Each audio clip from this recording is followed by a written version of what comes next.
Yeah. Check the mic, 1, 2. Cook a mellow on the frequency. From the indies to the big stage.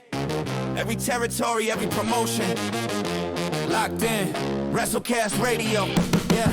Brian Cook and Alex Mello, guardians of the ring, analyzing every lariat and every high-fly wing. We're global with the coverage, checking every single feed, giving every wrestling fanatic exactly what they need. From the neon lights of Tokyo to arenas in the States, we're debating all the legends and the upcoming greats, dropping knowledge on the history, the work rate, and the draw. When the bell rings loud, we're the ones who see it all. It's WrestleCast Radio, coming through your speakers loud, feeding the energy of every single wrestling crowd. From the Tokyo Dome to Garden, we bring the heat, cooking mellow on the track, making the cipher complete. Yeah, we talk the game, we live the fight. WrestleCast Radio, rocking through the night. Yeah. We're diving deep into the Dragongate, the speed and the soul. Then we're shifting over to Noah, where the heavy hitters roll. New Japan Pro Wrestling, where the Lions find their pride. All Japan's triple crown, yeah, we're taking you inside. But let's get to the talk, it's burning up the wire. Mia Hara and AJPW, he's preaching to the choir.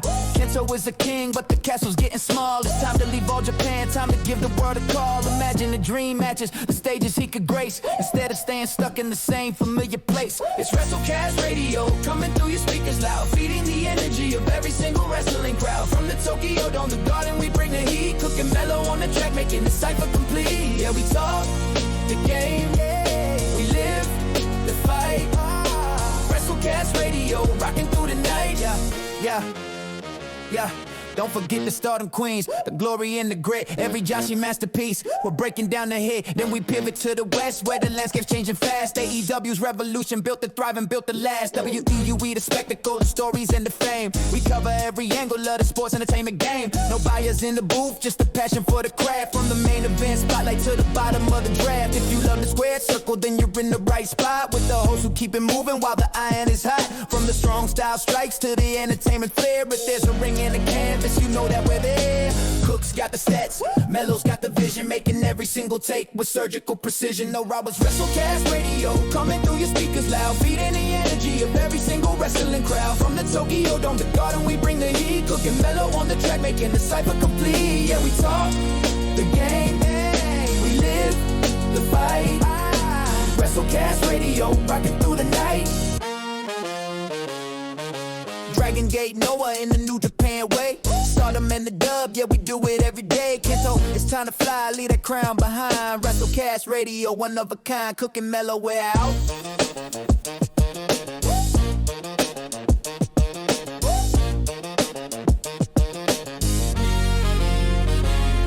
Cooking mellow, we're out. Ladies and gentlemen, welcome as we come to you here with episode 253 on the WrestleCast. I don't know why I always have to do it that way, Alex, but excited getting this going. It's because you're an honorary member, so I mean, I get it. Represent St. Paul. Shout out to Cameron. Shout out Jey Uso. That's great. Actually, no, not shout out to Jey Uso. Shout out to the Cameron. I'm about to beat Jey Uso's ass. I don't want no Saturday night guy. I want a Sunday night guy. You see that? Yeah, he's like, I'm not smelling what the oos is cooking. Oh, camera. Bibbity bibbity boosey. I be popping that pussy because I be getting oosy juicy. Loosey goosey noosey. Papoosey. See? You could do this shit too. Hell yeah. I be Chicagoland, I be with my right hand, and then we be going to Japan when we'll be jamming with Ribera. I be Yogi Berra, hitting grand slams, even though he ain't do that, but he said, let's put one for the skipper, because I be that. I don't know. Look, I was in here doing that Jay-Z meme with the glasses on when his head's bobbing side to side. I was like, all right. Must be the haze. But yes, since the last show, a lot has been happening around in the wonderful world of pro wrestling. A lot to make us just be in pure bliss. A lot of us scratching, a lot of it making us scratch our head with disbelief, and a lot of it in the medium zone. But the last couple of months, especially with one company, has been reigniting my love of watching professional wrestling. Yeah. Actually, two companies, I think, heading into the right direction. And those two companies we're going to dig into in just a quick moment. But we want to bring these out there because we don't want to miss this in case, because we're going 100 miles an hour on this show because it's Mania weekend. There's shit to do. But damn it, we got to talk about two companies real quick. I want to get a one-hitter quitter on them. First one, Dragongate, Alex, 4-6 Korakuen Hall. Kai versus Madoka Kikuta for the title was a banger of a match. Kikuta gets the victory, and the whole time, all of Gajidokuro would help each other cheat. It was pretty good, because every time you would see Kikuta trying to do something, they would help Kai cheat, or vice versa, and everyone's confused, and they're looking at it, they're like, we don't fucking care, as long as Gajidokuro keeps the title, what does it matter? So they're doing all their shit, and, finally, obviously, Shun gets the win, but they told such an interesting story in a unit member versus unit member match and heel, and the crowd was so behind Kai. It was ridiculous. I thought that Tokyo crowd was like, I was like, man, are they going to turn him face? They're cheering for him so hard. So I mean, but Kai's proven it. I mean, he was, a champion, 2-3 years ago. I mean, for a long stretch of time, at least 6 months. And he was doing some good stuff, with Z-Brats and what was the group before that they formed from Z-Brats? Was it RED? Was it RED to Z-Brats? I wanted to say that, but I don't want to be like an asshole. But it's been a long time since we had some RED in our lives. Because it was Berserk, and Berserk went to RED in like 2018, I think. Okay. Or 2019, and then right when we really dug into it, when Pat came back, they had RED, I think, until like 2022 or 2023. And then, because remember, Eita went with like Yosuke Santa Maria as like a baby face, and then ended up just leaving the company. Yeah. And then I think that's when they went to Z-Brats with Shun and the helm. And then when Kikuta kicked out Shun or took over or whatever, that's when they went to Gachadokuro, I believe. I need a damn Tums. A Tums, but no, and I didn't, I haven't watched Dragongate probably in about a good month here. Not out of spite or strike, especially with the departure of a very big key talent who is now a free agent in Dragon Dia, as we'll talk here in a bit. But I know they have, as Ryan was stating. Are you all right there, sir? Sorry, we didn't have the button anymore, so I just did it for you. Oh, gotcha. Since we don't have the Dragon Dia button. But R.I.P. But the Gate of Passion, yeah, God, I remember that. Gate of Passion, kind of or the Golden Colosseum. I apologize. Definitely has some big stakes, as Ryan's going to get into. So, as you said, Kikuta, Hip Hop Forever, retained the title against Kai. Against Kai, thank you. But your prediction of Yoshioka beating him for the title did not come about. What do you think of that positioning, or do you think that is just a setup for the main events of Golden Colosseum? I don't know, because that really intrigued me, because I thought for sure that was the route we were going. It was going to be he's going to drop it back to Yuki Yoshioka, because, he won... Because he won King of Gate, if I remember right. Yes, he did. Yeah. And then I was like, oh, perfect. Set him up. He's going to win it. And then, nothing happened. And it was like, okay, it is what it is. I'm starting to wonder now if they're going back to Shun. Because, so after this Kai and Kikuta match, Shun comes out and he's got Homara Kato with him as always. And, he's talking all sorts of shit and laughing at him, and he calls out big boss Shimizu, who I haven't seen all show, And I was wondering why he wasn't in any of the undercards, and I'm like, where the hell has Big Boss been? Which they just came off their match. That was the last time I think I watched the Dragongate show was that card. Oh, yeah, him in that awesome KZ match. Yeah. And so Big Boss comes out. He blew his knee out or tore his ACL or something. I'm not sure the exact injury. And as he's on his crutches. And Shun's like, look, he's hurt. He's done already. Obviously, he's the loser of the match. So put him in the damn chair, sit down, and we're cutting his hair off. And Shun's like, I'll do it my damn self because he can't climb a cage. So how the hell is he going to win? And Omari Kato's like, your logic makes sense. Then all of a sudden, Kikuta's like, fuck that. Wait, hold on. And Big Boss even sat down in the chair and he was like, go ahead and do it. I don't even care. I'll take one for the team. And Kikuta stops him and he's like, look, I'm going to take his spot. I'm not booked on Golden Colosseum. I'm in the main event. And I'm going to make sure that I'm the first one out to prove you guys I'm the best. And he's just putting himself over. So then Yoshiki Kato comes out. And Homari's there. And he's like, you know what? I'll just put up our unit. If we win, you guys break up. And then, so now they're starting to talk about the units breaking. So then GM Saito comes in and he's like, hold on. We need to figure this out because I can't lose anybody because I need the talent for ratings, and everyone's laughing. They have ratings. Yeah, he's like, let's not worry about that or whatever. I don't know the exact translation, but like the gist I got out of it was, nobody's doing anything until we figure this out, yada yada. So then they're going back and forth. And then El Cielo comes out and he's cutting on the stick. And we end up finding out that we're doing everything. The loser of the match, whoever doesn't get one of the 5 flags, it's Shun Skywalker, Homari Kato, and El Cielo of Saipatra, Madoka Kikuta, Kota Minora, and Yoshiki Kato of Gaja Dokoro. And the one who doesn't get a flag is getting their head shaved. If it's Kikuta that loses, Big Boss still will then get his head shaved because that's a true loss. And their unit will disband. Oof. I think if I had Aren't these all fairly new units? Gajadokoro's Within a year? Gosh, how long has Gajadokoro been going? Like 9 months? Let me see if I can...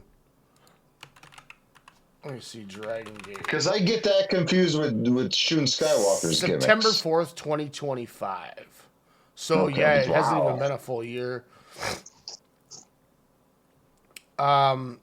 Gianni Valletta, I forgot, used to be in there for a minute. Yeah, so it sounds like if I look at the history, August 17th, after winning the Open the Dream Gate from Shun, Kikuta declared the end of Z-Brats' unit, with the rest of the remaining members following his decision. September 4th, the stable was named Gacha Dokuro, which translates to We Snake Skulls. The name derived from Gacha Dokuro, a spirit that took the form of a giant skeleton composed of the skulls of people who died on the battlefield or from starvation. So cool. Fuck yeah. Yeah. So here's my quick hitter assessment on this. I feel like we're slowly leading to, I don't know if it's Kobe World or where we're going, but I think Shun might be the guy to win. But the dark horse, like, I feel like, and this is where I don't know where my thoughts are, and I think that's why I wanted to bring this up first with you, is, to me, the most sense makes to have El Cielo lose this match. Okay. Why is that now? Because then you can unmask him and show it's Takumi TN Revolucion or whatever that it's rumored to be. You have been pushing that narrative for quite a while now. I could be way wrong. What if it's you? What if you're trying to swerve the audience and myself? Oh man, that you would have seen it coming. No. I'm looking on Pure System right now, where you can look at all these all the factions and everything, and he doesn't El Cielo doesn't even have a page on it. Oh, interesting. So there's still the we don't know who it is type thing. I feel like it makes the most sense to have him lose. Okay. And then you unveil him, and then you can split them up, and you can stretch these guys out to maybe try getting another babyface faction open. Because like right here, even on Cage Match, El Cielo still doesn't have a Cage Match page either. So something's brewing. I think you might be onto something. And I think you have an opportunity if you want to try to make a new babyface unit that way. Because I don't know if they were just testing things out or what, but the other thing on that Gate of Passion show from Korakuen from the 6th, probably the best match of the whole show, was they did a 10-year anniversary of the Reiwa New Generation or whatever from the 2016 class. And they did a tag where it was Hyo and Yuki Yoshioka against Ben K and Shun Skywalker. And it was tremendous. And I don't know if that's just, they're just talking about, hey, let's just do it because of the anniversary. Or I know this company's very calculated. Maybe it was, hey, let's just test the waters with these guys and just see what the fan reaction is to the match. Because, I don't know, Paradox is kind of stale to me. With Yamato and Dragon Kid and those guys, Kagetora, Susumu. Yeah, I'm not gonna lie. I used to know all of these factions, but they've it seems like there's a new one with the same groups of people, or majority of them, within the last 4 years, where I'm like, what, huh? And then they have silly ass names sometimes, and I'm like, I have no idea who's in who's. Like Shun's and fucking Kikuta's look the same. And I mean, I don't think you do anything with Love and Peace because I think Ben K and Hyo are super over. But at the same time, have them tag. You just lost Dragon Dia. So to me that makes me think right off the bat. Okay, well, where do we go now with that faction? So that's where I'm just that's what I'm trying to figure out I don't know, because D Courage is just sitting there. Yuki Yoshioka and Ryoya Tanaka, Dia and Kikuta were the 4. Kikuta's gone. Dia's now gone. So D Courage is just 2 people. I mean, Luis Monte doesn't have a unit. Do you throw him in there? Or do you break up Saipatra and try to combine D Courage and Saipatra and do a new babyface unit? So that's just kind of why I feel like that's Gachidokoro's going to win. And you're not unmasking Shun. No. I don't think anyone's going to really care much if you shave Homare's head, which... Unless if Shun's on his way out and they want... No, they wouldn't do that. I don't think they would screw him over like that. No, I don't think so either. But I do think that means El Cielo's the odd man out. So... Which I thought El Cielo was in Shun's unit.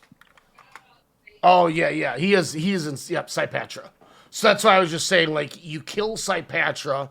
D Courage is pretty much already dead because half of the unit's gone. One's running the heel unit and the other's probably going to All Japan or New Japan. So now you have 2 guys that have nothing to do, and you have a faction that... Sorry, there's an animal going crazy in the hallway. Yeah, I never hear stuff coming. Yeah, it threw me for a loop. So I feel like you could just put those guys together, and you could put Luis Monte with them, and now you have a new babyface unit. So those are kind of just quick hitter thoughts I wanted to talk about with Dragongate. Anything else you want to go over with Dragongate? Yeah, so the Dragon Dia situation. Yes. So Magnum Tokyo went on a talk show. Or was it Magnum Tokyo's talk show with Shima? One Dragongate godfather, if you will. The Carney of all Carnies in Japan, next to, of course, Suhiro Takagi of DDT and Wrestle Universe. He's probably the best Carney of them all, but kind of went on, they were kind of going back and forth talking, the Dragongate system. And then, of course, they were saying, oh, there are rumors that a lot of the young talent want to leave, but are told you cannot leave. And there's someone that, might be on their way out. And then all of a sudden we noticed Dragon Dia is not on any cards past, late February. And then you kind of hear the rumors going of, I know you mentioned Dragon Dia possibly, entering, Best of the Super Juniors or Junior Tag League, as he was in the Best of Super Juniors. Has he been 2 years in a row now? Or 2 out of 3? Something like, yeah, I think so. So, great progression. I mean, he's a huge seller for Dragongate. Yes. Definitely a big portion of the audience Kids come too. to see Dragon Dia. I mean, the skateboard, come on. The haircut, straight sit, kid tablets, I should say. So, but then all of a sudden, like, you get a thing on the internet, and all these chats are coming around, and Dragon Gate purists are kind of firing off, which I'll let you get into here. And then it was like, yeah, Dragon Gate announces the departure of Dragon Dia, which is a huge blow, but apparently had to hire someone, which I guess they do in Japan. They hire someone to get them able to quit a job. Because apparently companies do not let them do that. They lose a big guy. The best of the Super Junior tournament is announced, and we do not see Dragon Dia's name on that list, which is interesting. But essentially, a lot of noise was kind of coming out of this over the last 4 to 6 weeks here, and Ryan shed a little bit more light on kind of what Magnum Tokyo and Shima were divulging as well on their little talk. So Shima and Magnum Tokyo were doing like a press fan event when Shima was talking about going to work Dragongate one more time. Magnum Tokyo basically started shooting off in the front office that claiming Toru Kido, the CEO who was like the head of domestic operations or whatever. Essentially, when the old president of Dragon Gate retired, Shima initially had taken over as the president. There was disagreements, and then they essentially split the company in two. Shima's the president, was the president, I think it was Dragon Gate Inc., incorporated in charge of like the international expansion, like the OWE, which takes place in this. And then Toru Kido, who was the president of the Dragon Gate company in charge of domestic affairs. Shima then took the Oriental Wrestling, whatever, the OWE crew and the Strongheart stable. So he just took all that and said, fuck this, and left Dragon Gate. So all that was supposed to be a part of Dragon Gate, the OWE and everything. So then that's when he got Shima and T-Hawk and Lindemann, and they started the Stronghearts thing. And then kind of has like Triple H NXT vibes. In a way. Yeah. So then Magnum Tokyo, he's talking to them, mistreating their talent and all this stuff. And then there's been allegations going on for a while. It's been known they've attempted to try to screw with talent wanting to leave. And the Keto Corp rumors started all the way back in 2018, like before Shingo left. There's not the full story hasn't fully been ever said, I don't think. And Magnum Tokyo's always got the bad attitude about it. But if anybody's, what was his role in Dragon Gate? Magnum Tokyo? He was a wrestler. Okay, was he a pretty big star during the heyday? I think so. The early years. Okay, because if you think back in 1999, I never heard of him until all this controversy started brewing a few weeks back. If you go back to 1999 when Ultimo Dragon was doing a lot Ultimate. He was Ultimo finally at this point, but he was doing his work in WCW. He brought Shima, he brought Yasushi Kanda, he brought Magnum Tokyo. I think he brought Susumu, he brought Dragon Kid, but all these young, the first class of those Tormund guys, all were working like WCW Worldwide, and I think Shima worked Kevin Nash on a Thunder and stuff like that.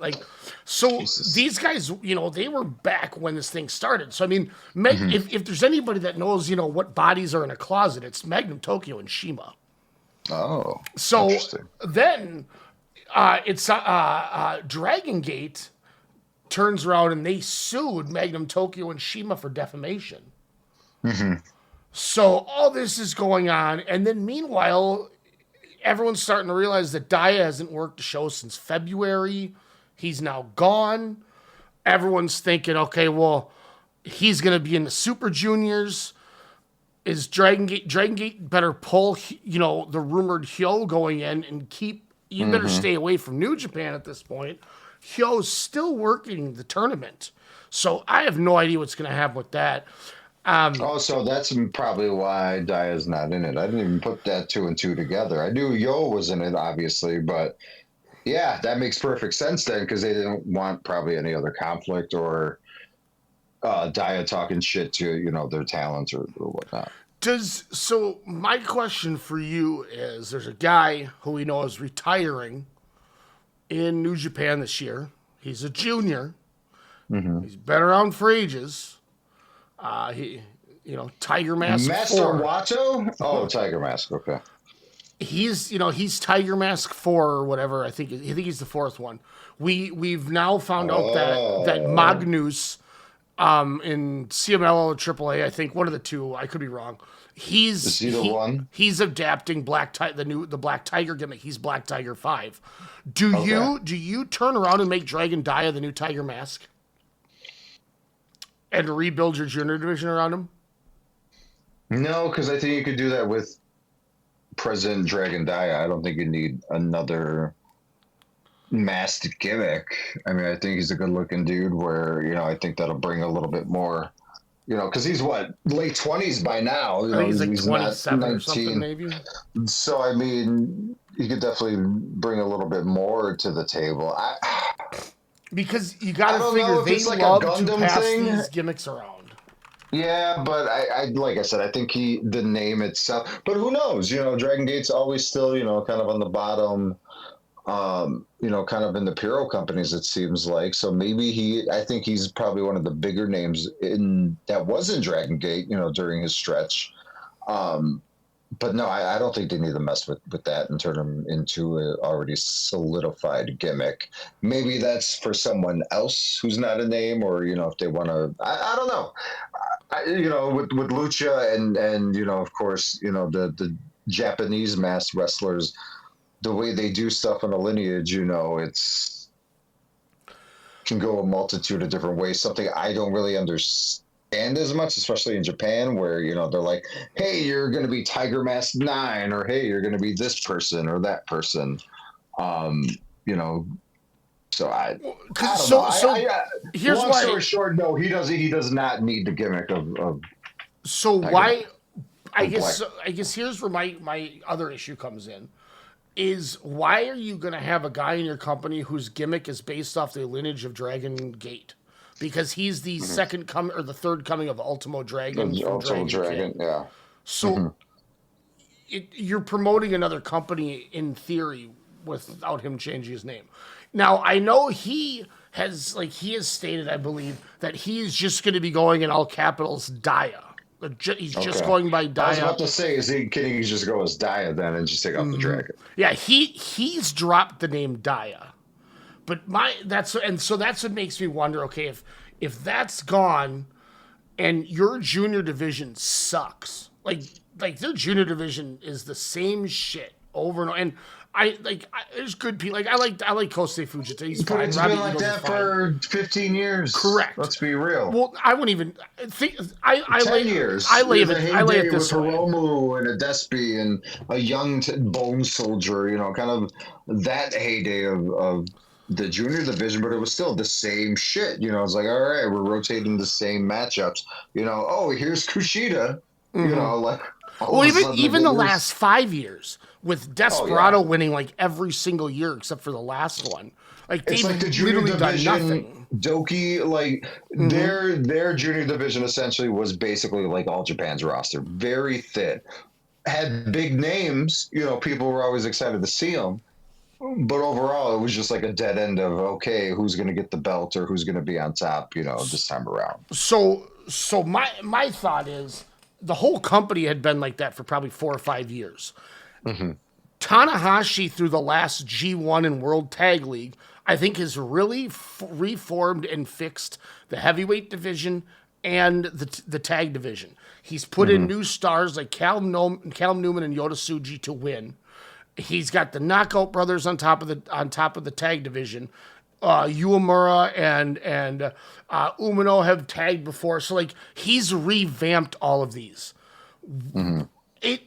I don't see why he doesn't revamp the junior division next, which is why I think of Daya as your new ace with company lineage is the only reason why I even thought they might do it. And will they, maybe they don't, probably. But I don't think if it happens... Do you tell people that it's Daya then? Do you just say, hey, Daya is now going to be performing? Yeah, because, you did that when Masawa took it over. You did... I just literally was just saying Magnus announced on social media he's the new Black Tiger. Like, this stuff gets definitely put out. And I may be way in left field, but I just want people to know that if it happens, like, don't be shocked. Because... Tanahashi's trying new shit, and I think it's a good thing, do they change his music, Alex, like they did Shingo? Oh, they would have to, I would think. So we don't get Dragon. You can't have Dragon. No, it's gone. Damn it. Yeah, it's sad. So Dragongate to the Sounder as well. Oh man, they're in disarray. Again, I enjoyed the first quarter of this of the year of Dragongate. Like I said, kind of took mid-March till now off, but we'll check out Gates of Colosseum Dome or whatever they're calling this one. Golden Colosseum. Sunday the 26th for that show. Yes. And real quick before we jump into the main topic, two topics at hand. I just wanted to go over last Sunday. The Champions Carnival Night 1 started. About halfway through the first night. That's I just want to go over the participants quick and kind of pick your brain on where you think we're going to go with this. A block has Rei Saito, Kento Miyahara, Go Shiozaki, Yuma Anzai, Kuma Arashi, Kengo Mashimo, Talos, and Odyssey as those who are making their first tournament. And then we have Hideki Suzuki, Ren Ayabe, Jun Saito, Ryuki Honda, Daisuke Sekimoto, Madoka Kikuta, Zion, and then it was Cyrus who had been pulled from the tournament. But the virus from ECW? Maybe. Cyrus has a problem. Or no, that was Simon Diamond. Yeah, Simon Diamond, yeah. So I believe, who was the person that got inserted? It was the returning Yuma Aoyagi, that's right. He took Cyrus' spot. After his speeding ticket or whatever that in trouble he got with the law. Oh, fuck. Yeah, I forgot about that weird punishment system they have over there. But yeah, you could buy used panties in the vending machine. I guess, big picture, I think it's awesome that we're going to get, Miyahara and Anzai will be in the tournament. We'll get the guaranteed match of that. We'll get another Miyahara Shiozaki match. The first night main event. Talos, man. First night main event was Go and Anzai, which I'm excited to watch. We now know why Yuma Anzai was gone. He was filming The Bachelorette in Japan, which is hilarious. Do they again the charisma? I want to see it just to see if the charisma exudes out of him as it does in an All Japan ring. Much needed within that company. We talked about a thinner roster. It seems like, but the Up and Up, kind of the last show we watched. Probably beginning of the year. They've added some key pieces. Go Shiozaki being one of them. He's looking as rejuvenated as a broken down 44-year-old can, but he's having fun. Especially with Odyssey Jones and Ashino and whatnot. But it seems like they're kind of having fun. Miyahara, as you stated, we saw him in Shiozaki, him and Uma Anzai. Kind of that was before the end of 25, correct? Yes. Yes. Yeah, because that was a few days before. It was New Year's Eve. Oh, New Year's Eve. Okay, because I wasn't gonna finish my match of the year ballot until I watched that match that night. Because I was like, last year or 2 years ago they did it on New Year's Eve, so I was like, I gotta do it. I gotta watch it first. And sure as shit, Anzai Miyahara was my match of the year last year. But the big hitters are in the A block. But again, as you said in the B block, we have a Dragongate champion. Like, that could set up some big, cool stuff with, Kikuta. Mm-hmm. But am I being dumb and just going with my heart on my sleeve? If it's not Kikuta, is it Daisuke Sakamoto? It feels like to me the B block is going to go between Suzuki? Ryuki Honda, Jun Saito, or Ren Ayabe. But at the same time, I really think there's a good chance that they have Kikuta go to the finals. Because you look at when Shingo and Marufuji were in the Carnival when they were part of other companies. They both had runs. I think Marufuji won the thing. Mm-hmm. So they don't treat outside talent bad if they're over. They almost use it to their advantage. Like, hey, let's have Kikuta win the car. Yeah, exactly. If we have Kikuta win, we can have a Dragongate Open the Dreamgate champion versus Triple Crown champion title match, Mm-hmm. So it just looks better on paper, and then you get the win back. But I don't know, like, I feel like if you're All Japan, I think you put the backpack on Yuma Anzai again. Yeah. Oh yeah. Like, I think that's the answer. Especially if you got the Bachelorette to promote, man. And I think that's what I'm hoping for is we get a Madoka Kikuta Yuma Anzai final. Oh my god. I think that would be really good. Even before that, though, man, just think Kikuta and Sakamoto. Oh, man. But what I'm looking forward to is Hideki Suzuki just no-selling with his face everything that Kikuta tries to do, and then try to hit him with his butt.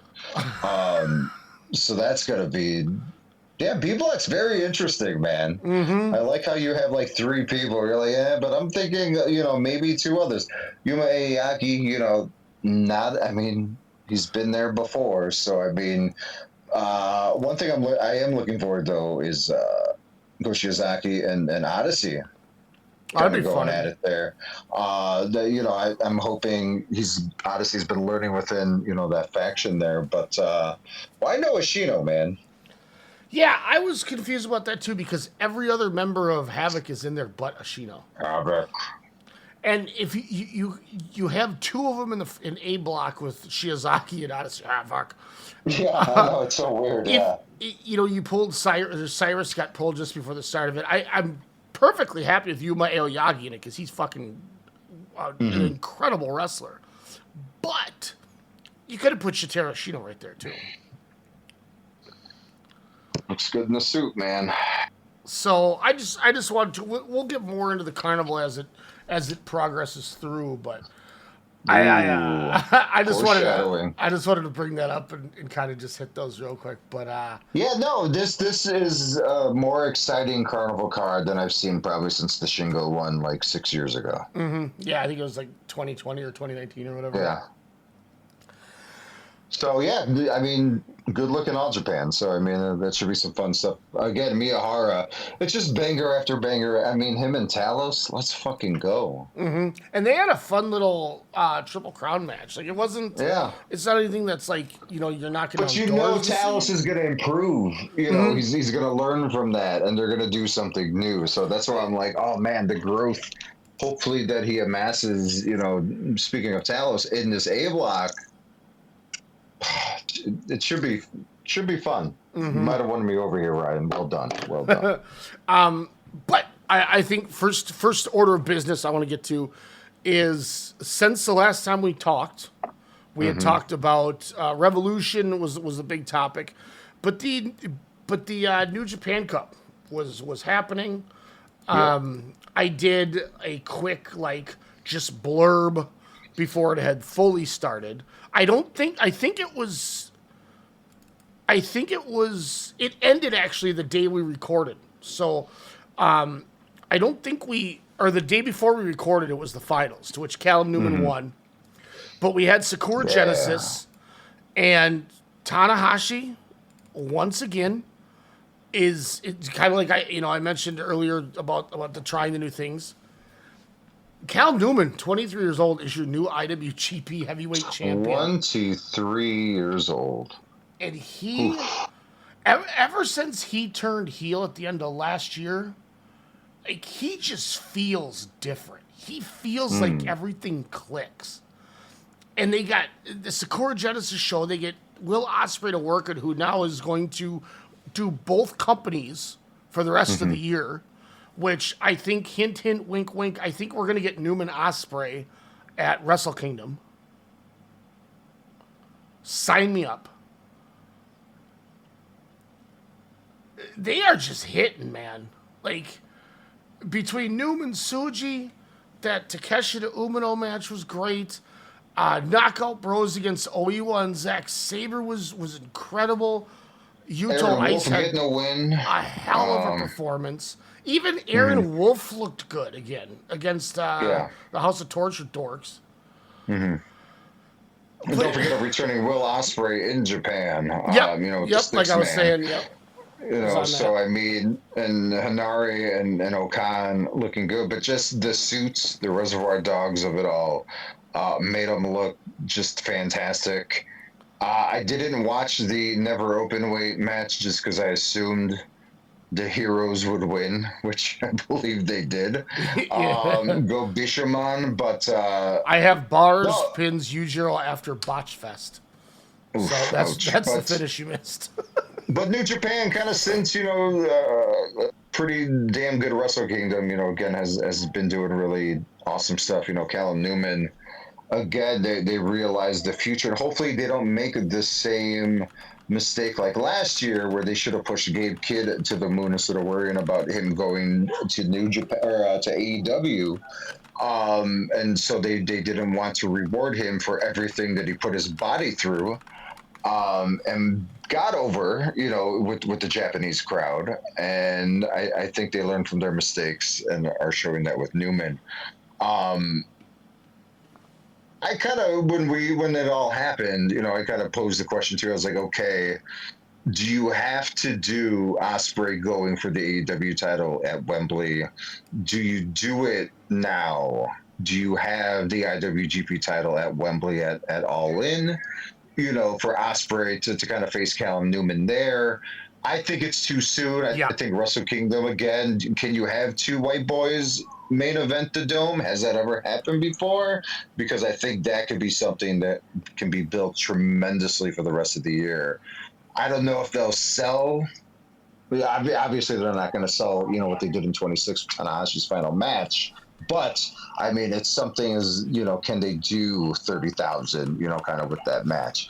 I think they can get close. I think they have to have a way stronger undercard to kind of go that way, to have two Gaijin in the main event there January 4th.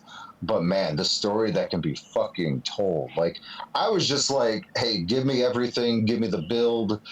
Before they did the Canadian Chaos match in AEW TV, which we'll talk about here in a bit, I was like, oh my God, is he going to turn on him at Double or Nothing if they had another Anarchy in the arena with the Death Riders and whatnot? So I like your way of them stretching it out. But again, if AEW goes in a different route, I don't think it's such a bad idea to fucking do an IWGP Heavyweight Championship match with Ospreay and Newman there if they decide to go somewhere, especially with the route that they just went last night. If you look at Wrestle Dynasty, while it's not a true Wrestle Kingdom, the top two matches were all Gaijin, essentially. I mean, it was Omega, Gabe Kidd, and Zack Sabre Ricochet.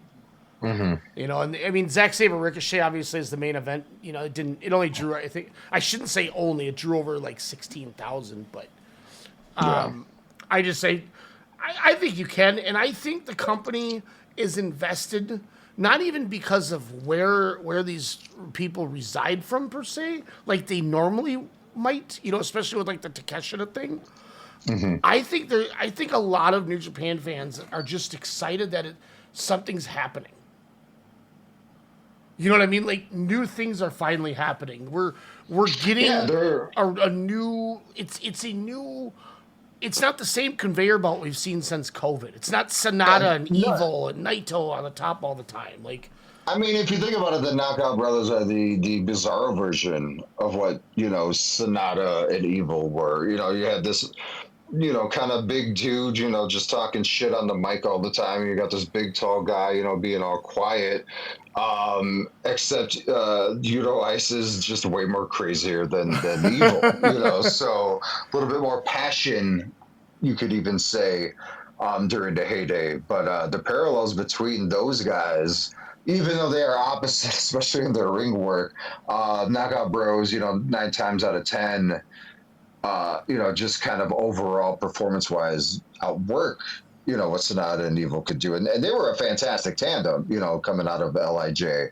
But I think what again helps the Knockout Brothers, not only the trust that Orochi Tanahashi has, I don't think Gato's behind them as much, even though I'm sure Gato thinks he's living out his youth with Yudo Ice.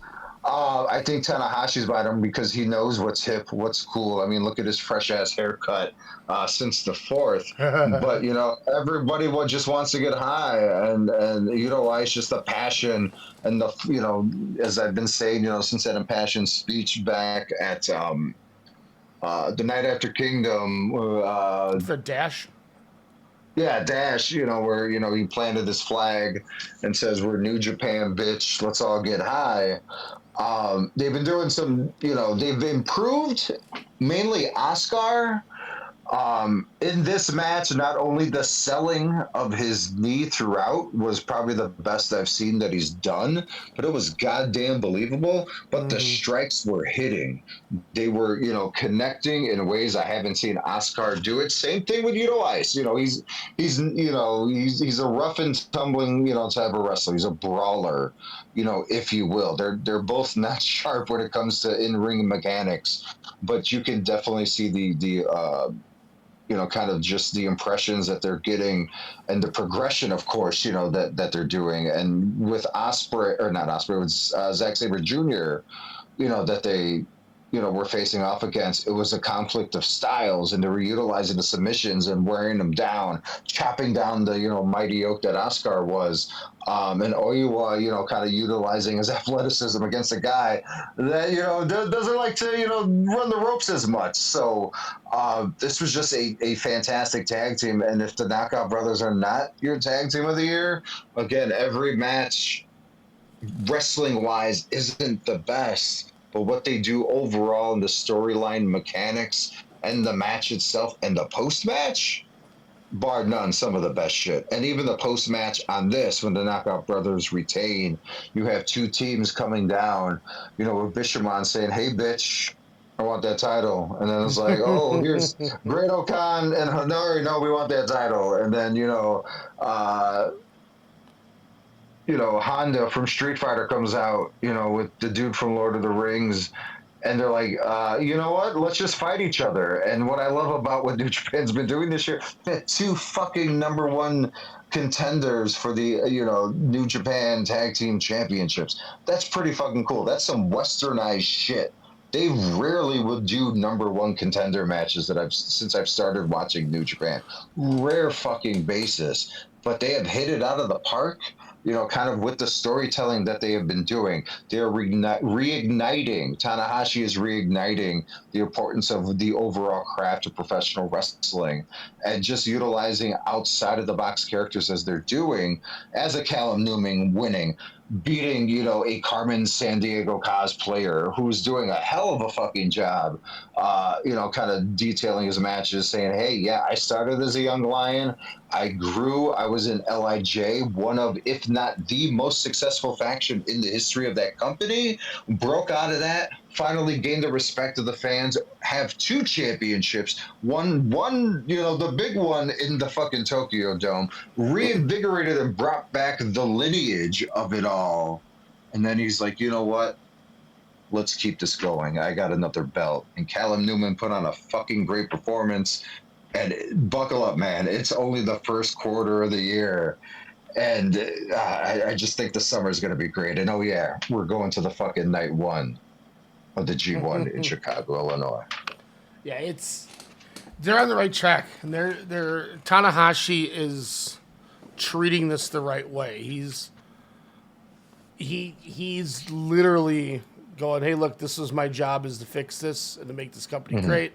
Let's make this company what it should be again. And I believe it. I'm confident in Tanahashi. I'm confident in this product again. And, you know, we're on the up and up. We got, you know, Duntaku next month, I believe. And then we got the Super Junior. And then it's almost G1 time again. Yeah. 3 months. We'll be in Chicago. But going back to United Empire, once Ospreay left, it was just a hodgepodge of fucking dudes. Mm-hmm. Callum Newman, like you said, kind of is turning heelish. He's getting bigger, coming off that injury. And you're like, what the fuck? And he's like, bruv, this is my shit now. And so it's kind of like they are doing a Death Riders-esque type storyline where Ospreay's the good guy, but they're kind of like a heelish group. But they're boys, where Mox was doing that teetering of, hey, I'm a face, until he faced an Ospreay, you know, as we'll get to here in a bit, while he was in a heel faction. So the parallels are great, and that's what I think makes it like a Shield, Wyatt family type of thing. But United Empire was just like, here's this guy, here's TJP, here's 7 other guys. With Ospreay coming back, it just made sense, and it made him feel whole again, I think. Look at the end of Sakura Genesis when they were whooping their ass, and Ospreay's telling them to stop beating them up after the match. Yeah.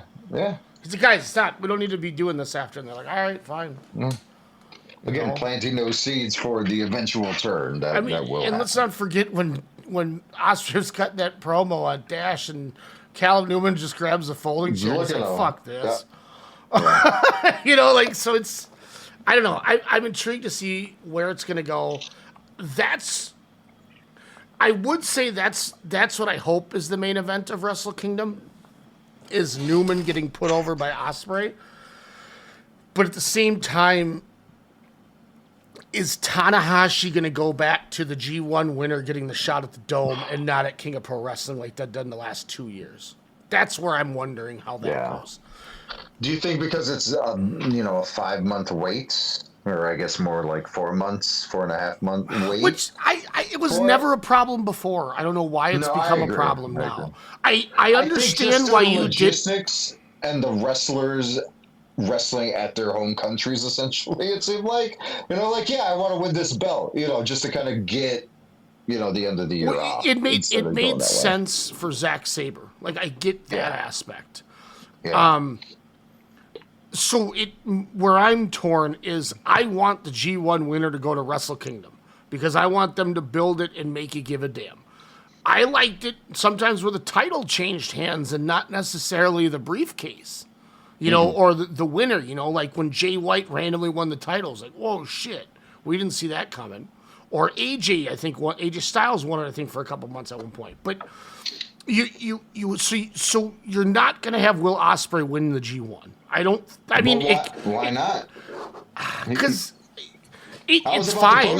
Like, okay, so hold on. What you're not against? Damn, that's tough. Because the thing is, you don't have to do the fucking turn then. You could just play it out like, hey, bruv, I just won the G1. I got to go handle some shit. I got to go to Wembley. And I'll see you January 4th. That's all you got to fucking do. Does that hurt your growth of what you're trying to accomplish over the last 2 years? That's my only concern with that. Well, who else are they going to grow? What else are they going to do then? You're going to do a rematch with Tsuji? Who's going to be in this G1? Are you going to have finally fucking Kento Miyahara as we're going to get him in Chicago? Don't get me bricked up on He's there night one. Him and Omega and Ospreay, we're going to see in Chicago. If he's there night one, I don't want you to know what I might do. We're seeing Ospreay versus Kento Miyahara. I might have a heart attack. And that's the co-main event.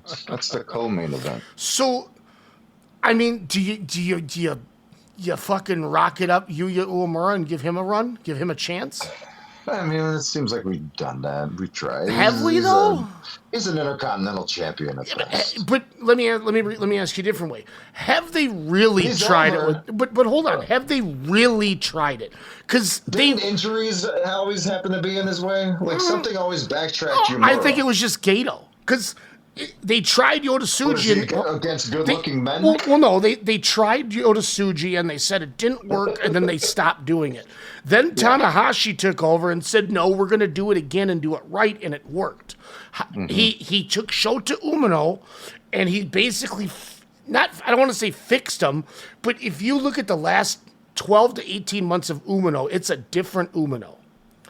So I would say the last 6 months, 7. But him as a tag wrestler with Nomura has been the best love thing that. for it. I think it's reinvigorated. But the TV match with Takeshita, again, it goes to a draw, but it's perfect because it's short increments. We didn't need 25, 35 minute fucking Shota Umino matches.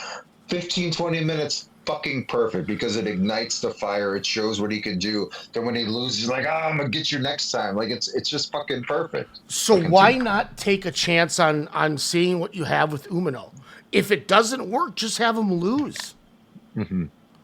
Because that's the only reason why I'm like, do you have the match? Okay, so that turns me to this. Does Umino win? He wrestles for the title at King of Pro Wrestling like they've done the last 2 years.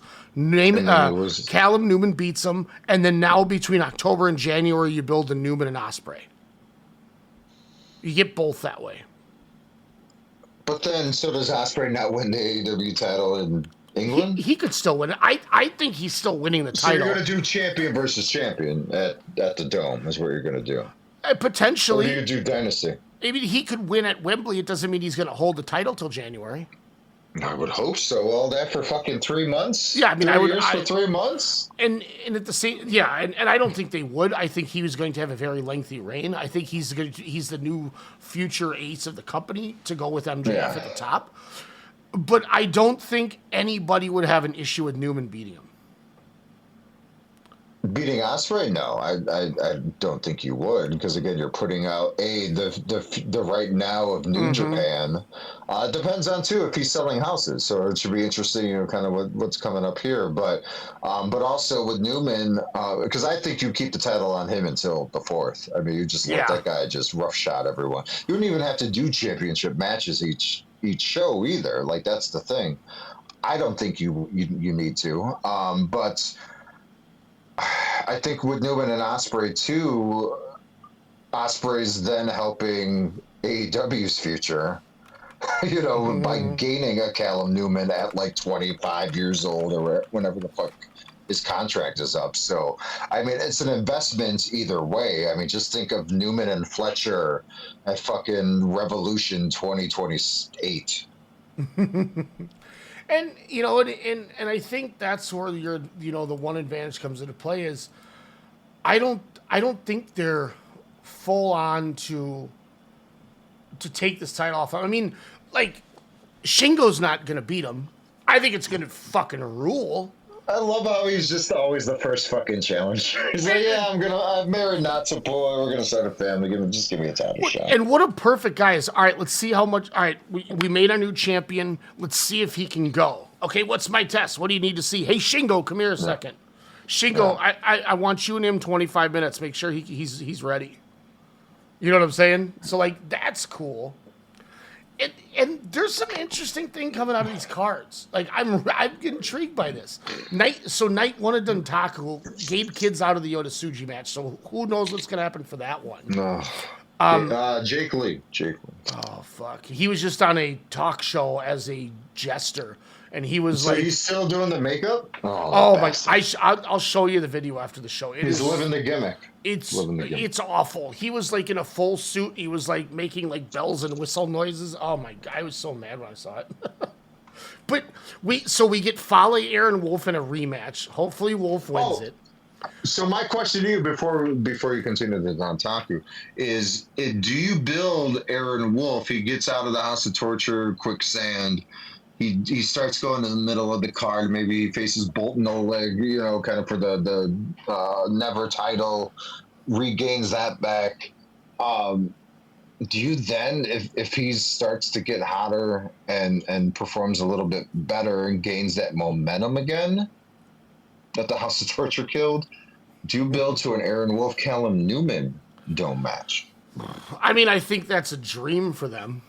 Like, if you Because you go from co-main event or whatever the third match of the card this year to the main event. Well, I think if you ironically are building a big board, like you got a giant whiteboard and you have your end game at the top of it, I think you want Wolf to be up there in that picture for sure.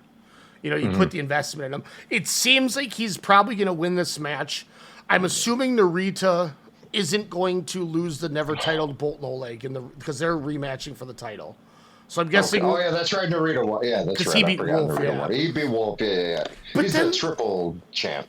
But then, like at the same time, like House of Torture. Now, if you remember Chase Stevens from the Hot Shots back in TNA in like 2003. Not at all. Not at all. He's in the House of Torture now, tagging with Yujiro against Takeshita and Shota Umino, who are tagging. That's a deep pull. Holy shit.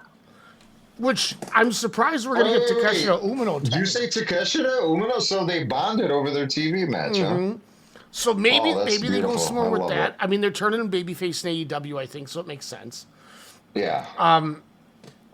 It also intrigues me because we get a never open weight 6-man match where Goto, Yohashi, and Bolton Oleg, they're defending him against Hanari, Okan, and Ospreay because Ospreay's working Duntaku. Yeah. Chase Owens is getting the TV shot. And then Ichiban Sweet Boys, Eagles and Fujita against Desperado and Mystico. Whoa. What? Yeah. So, like, again, Tanahashi's doing something new. He's doing different shit. Yeah. And I think this is the right answer. Like, keep doing it. Look, if you want to bring in a you need to fill in for Gabe Kidd. There you go. Bring in Kento Miyahara. Yoda Tsuji Kento Miyahara. Yeah, but Miyahara will make him look foolish. You would have to do twin magic to beat How does Aaron Wolf beat Fale? I hope he just judo throws him. Cup. Is he gonna squash him like we saw last night? I hope Aaron Wolf wins in like 2.5 minutes. Fuck yes.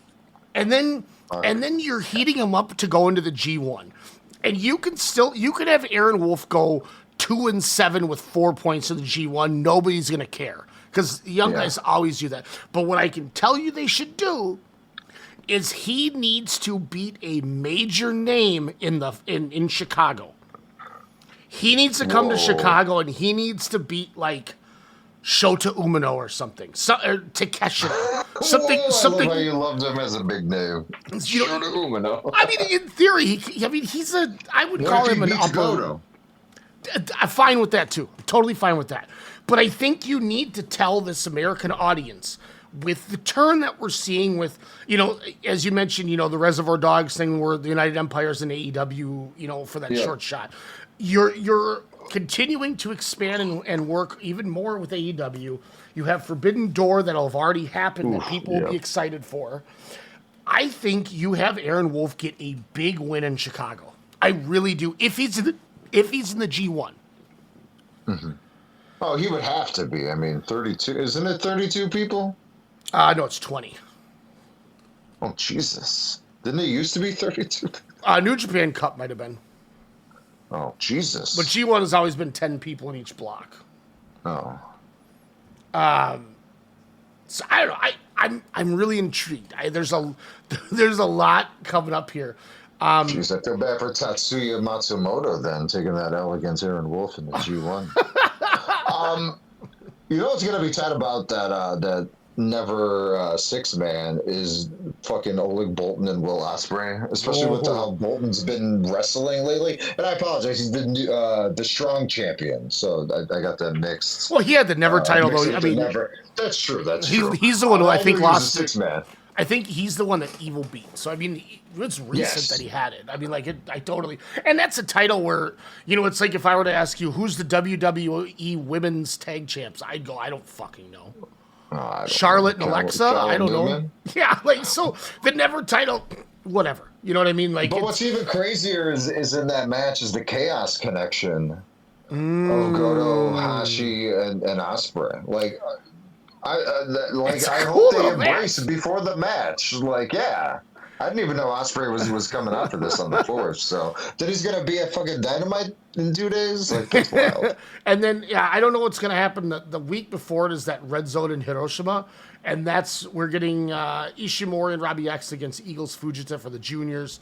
And then Oscar Yuto Ice against either Bishamon or United Empire for the tag. Yes. So that's the only thing announced for those. But, I mean, they got some good shit that obviously, last New Japan thing I really have is tonight at 10 o'clock, man. We get Despy, Jun Kasai, Masashi Takeda, Rita Yamashita, Nick Gage, and Matt Tremont in a 3-way tag team death match.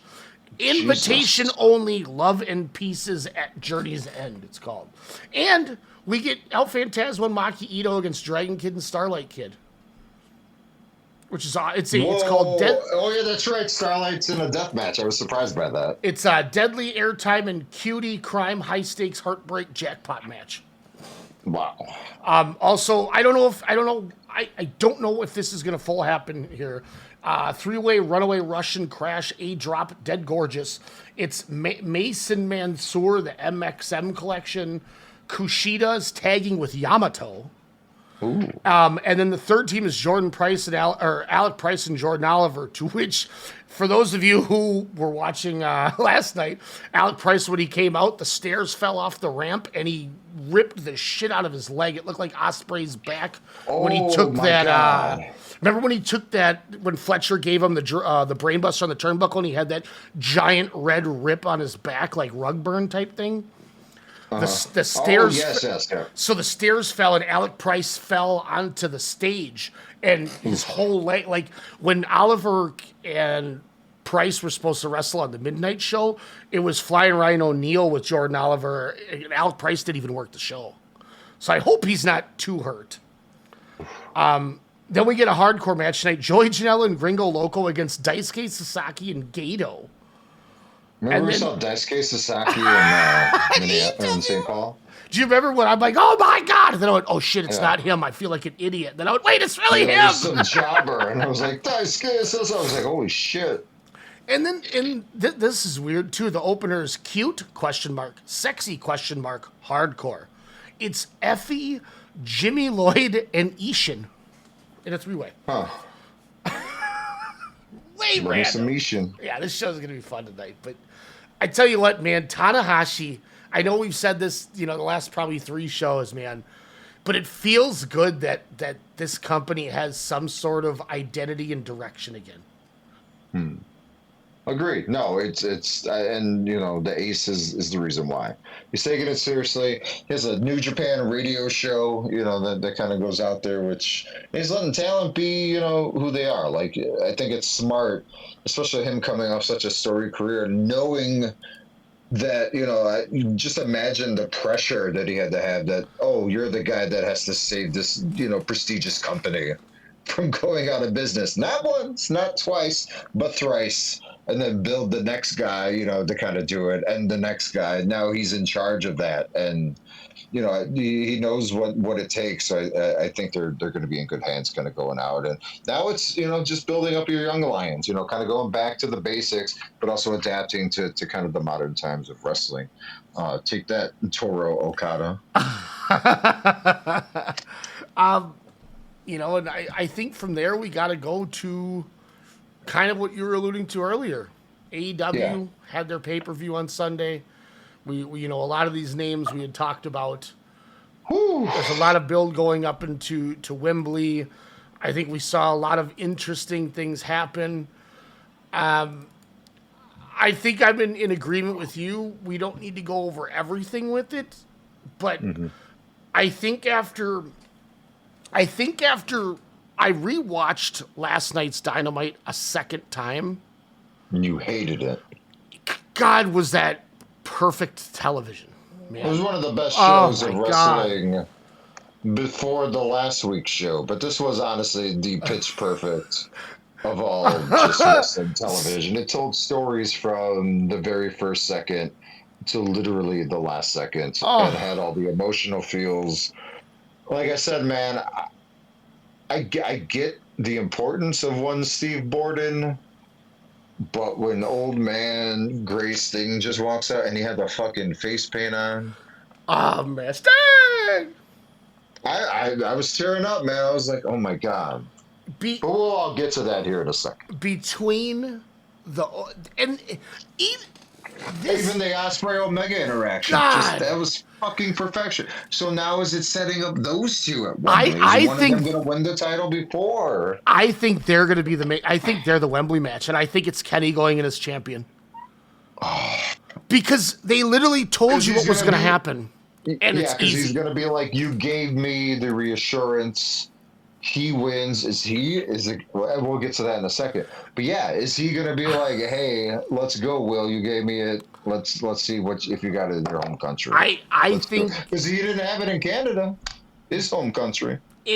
Tony Khan said, "Bleep you, Canadians." And if you're really establishing Will as your guy, that guy now, there's no more.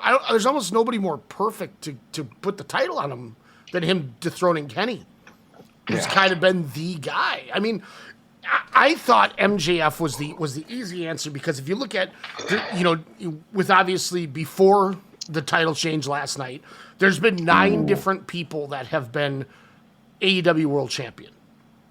Aside from Swerve, because they've never had a one-on-one match, MJF has beaten every single champion in a one-on-one match that has had it other than him. Wow. Which, so to me, that makes him the gatekeeper, the guy. But then, like you said, that Kenny promo on the doctor's table with Will was perfect. I mean, this whole show was perfect. When you get...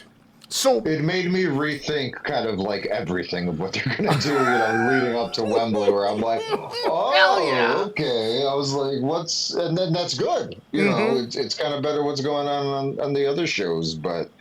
Yeah, I was like, I need to start watching Collision more. You get, MJF shows up and he's cutting this great promo, yada yada yada. Well, let's get to the pay per view first. Perfect. Yeah, because I'm going crazy. So, well, first things first, man. I literally watched every fucking match live. Why am I clapping when I can actually do the real one? Hold the fucking phone. I forgot about this. Hell yeah. I watched the pre-show. I loved the Evolution pre-show, their version of it. Just woman after woman after woman, and then Mark Davis just beaten up. Yeah, Mark Davis rules. A beautiful man. But this show was a fucking... This was a perfect wrestling show. It's not like we're like, Revolution 2025 or Double or Nothing are perfect shows. They had like great matches. And how like last year, I forgot which one that it had. It was the St. Louis show, I want to say last year. I just remember it was an AEW show. Like it might have been Dynasty, actually, to be honest. But and I was just like, I was there. Like it was cool. But like every fucking match told a story, which then started to create either a new story or a chapter continuation within that match. And I appreciated the shit out of kind of just everything just seemed more tightened. Mm-hmm. I wasn't annoyed by the runtime, how I usually bitch about it, because every fucking match was enjoyable. Everybody went out to play. And honestly, dude, the pre-matches were really good. Shout out to Big Ann. Big Ann! By the way. Camille coming back was dope. She's like in a backstage video. I'm like, who is that? And I was like, oh shit, it's Camille. And then Big Ann's in the ring. She's like, I'm gonna go kick someone's ass. I was like, I haven't seen you in like a year and a half, almost 2 years. And Alex Windsor and Marina Shafir just literally kick it off. I'm becoming an Alex Windsor fan. I love. She's good. I started to enjoy her as a tag team. I was a little leery because I'm like, the connections. But she is growing on me, and her fucking mic work against Tekla last night. I was like, oh, she's good. I was like, I misjudged her right off the bat, and I could see. She was nervous when she kind of came into the company. You're showing yourself to a whole new audience, a whole new country of eyes. That had no idea who the fuck you were except Will Ospreay's girlfriend that he's talked about, in promos for the last 2 years. And you're just like, man. But like even fucking the tag match with, I don't want to say greener than green, but kind of like on the up and up with Megan Bay and Alina Cross, who I think they're better than the Tantrum of Terror, whatever bullshit SmackDown has with Tantrum of Terror. B-Fab and All My Hole or whatever, the tag champs. The Tantrum of Terror. I mean, it's essentially the same team, but We fish is still wearing your t-shirts. Hell yeah, the Tantrum of what? Fuck that company. God. The worst. Keep going. I'm gonna find you the worst one because I never can remember it, but it's the worst one ever. But a high end and MyAware. I mean, this show is like literally like when I say classic, I mean you can pop on the fucking pre-show on Max and you can watch 5.5 hours of wrestling and feel like that was time well fucking spent. And that's how I felt. And we were at All In Texas, and after a while, after like hour 6, I was like, there's a lot of fucking wrestling, man. And we still got Okada Omega. It's like, holy shit. But banger after banger. My low-key MVP of this whole night, Ryan, was sorry, I can't say the first name, was Jericho. He was fan. Him and Ricochet, to come off a tag team banger like that, I remember jokingly saying when the show started, I was like, it'd be funny if the Jericho match is on second, referencing him and Owens with it being, Mania week and whatnot. And they were, and they fucking delivered. Mm-hmm. And they had to follow Bucks, Okada, and Takeshita. It was so good, too. Jericho just was on point. Ricochet just playing the heel bald and just like going after it bald. And, of course you had to have the shenanigans bald, but Ricochet, man. Again, after the scissors gimmick ended, he's just, and I will say, I know you've been a Gates and Agony fan. There are heights. It's essentially if we were Jack Samoan dudes, we would be them. And that was the second match. Oh my God! Like, no match was bad. Daniel Garcia was in a match that was enjoyable because it was a fucking gauntlet for the TNT Championship. And oh yeah, we have a fucking rocket pack to Kevin Knight now. You go from tag champs or growing a big tag fandom with Speedball Mike Bailey, and then your trios champs, and you lose that shit. And then you're going to win the TNT Championship because it had to be, unfortunately, vacated. Get well soon, Kyle Fletcher. You are the best. Yeah. They fucking said, fuck you. They said, fuck you, Canada. We're going to go Vince McMahon on your ass. We're going to have all the Canadians lose tonight. And it was fucking great. This show was just great. It's so good. It's so nice when a company isn't afraid to just go, look, you're losing tonight. Sorry. That's a problem. You know what I mean? Like, Andrade loses via clean roll-up. Ricochet wins with a fucking lion salt over Jericho when damn well, every other company would have had Jericho win. Mm-hmm.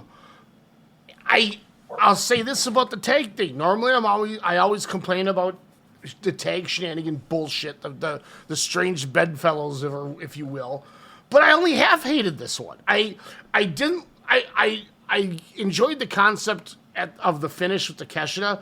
I just wish it wouldn't have been so overdrawn. Like, he should have went and started I would have been happy if he would have just started walking up to him, and then as Matt looks at him, he just goes, "Nah, I'm good," and just walks away. Instead of grabbing the foot and then looking at the foot and looking at Okada, then looking at the foot, then looking at Matt, then looking at the foot, and then slowly moving. It's like that to me is. You don't even know that shit. That was a metaphor. That was a metaphor for Takeshita saying, I see you, audience. You've been waiting for this for a fucking year. Yeah. And we're finally going to do it. I see you. I'm going to prolong it a little bit more. We will see you at Double or Nothing. Yeah, and look, and it's probably a me thing, and that's fine. But I'll tell you what. They put on we got Okada Jackson. So when they just started forearming the shit out of each other, I was like, okay, this is tight. Like, they just went to a forearm exchange. And then in the middle of it, they stop and start working as a team again to whip their ass. I was like, okay, this is cool. Like, I can get behind this. Like, that's okay with me. And that match was great. The Bucks get the win. I'm assuming we're going to get TLC at Double or Nothing.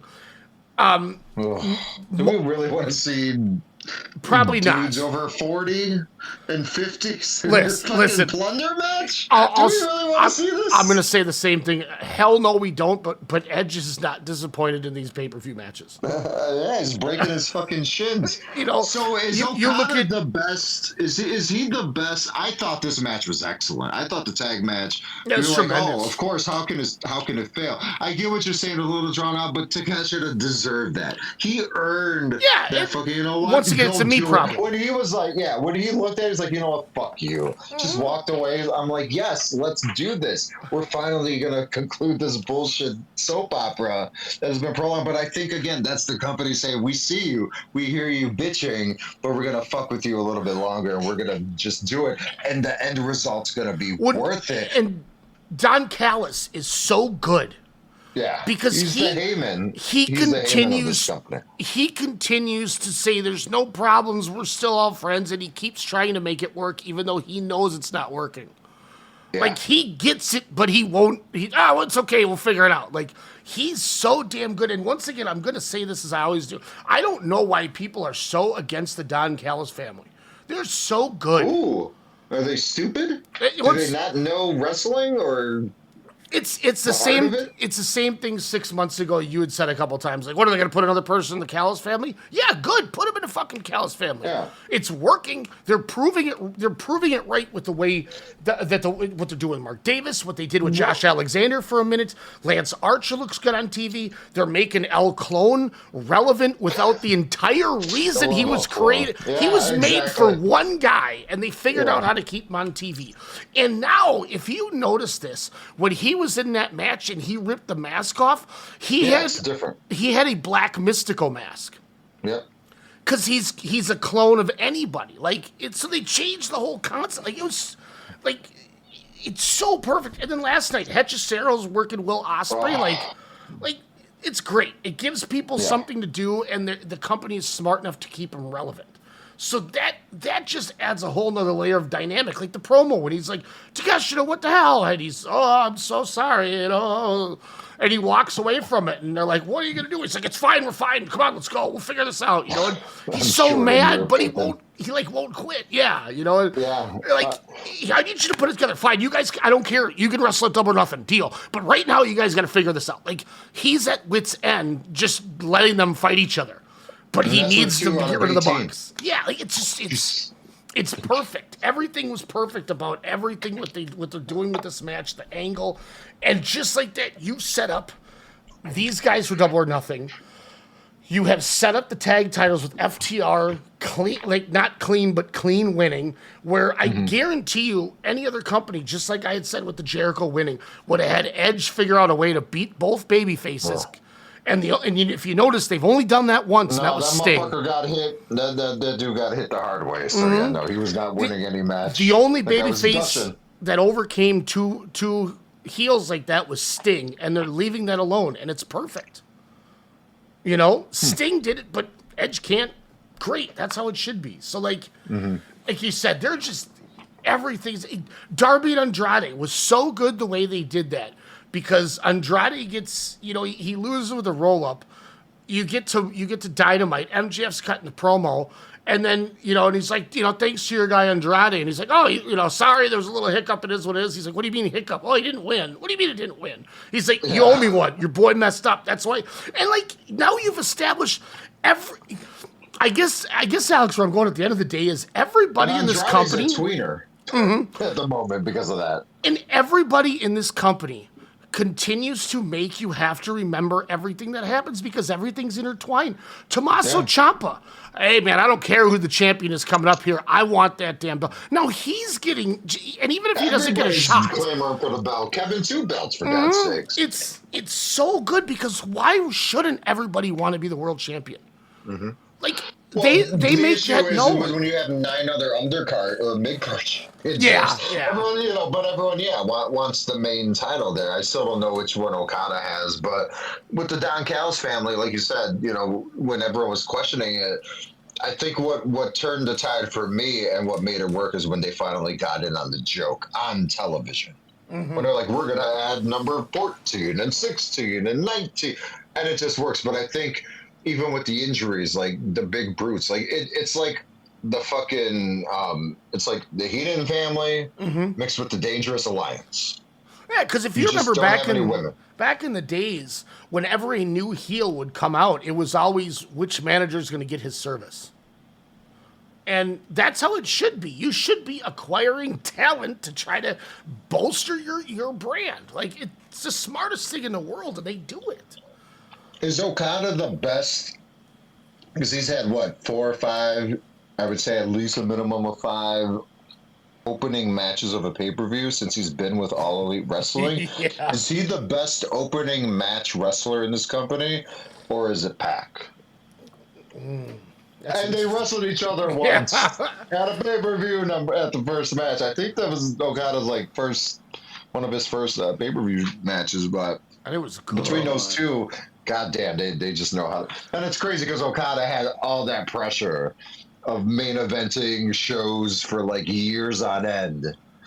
And then now for him to be the reverse of that, to be the quote unquote curtain jerker of it all, it's kind of surreal, but to know the evolution of Okada and to kind of see him where he's at now, I think he's doing some of the best work he's done in probably 4 years, probably since the 22 G1, kind of years. Like, I'm fucking back. Like, there's no balloons, type of Okada. So yeah, I that's all I wanted to say on that. I just think, and I think we're gonna get a great fucking match, and we already saw them with the last tournament they had. But the Continental Classic, but I think Okada's figured out a good balance of now. I think he was struggling to figure out the difference between when I'm allowed to just have a good match and just kind of have a match, and when I need to turn it on, because in New Japan he always had to turn it on.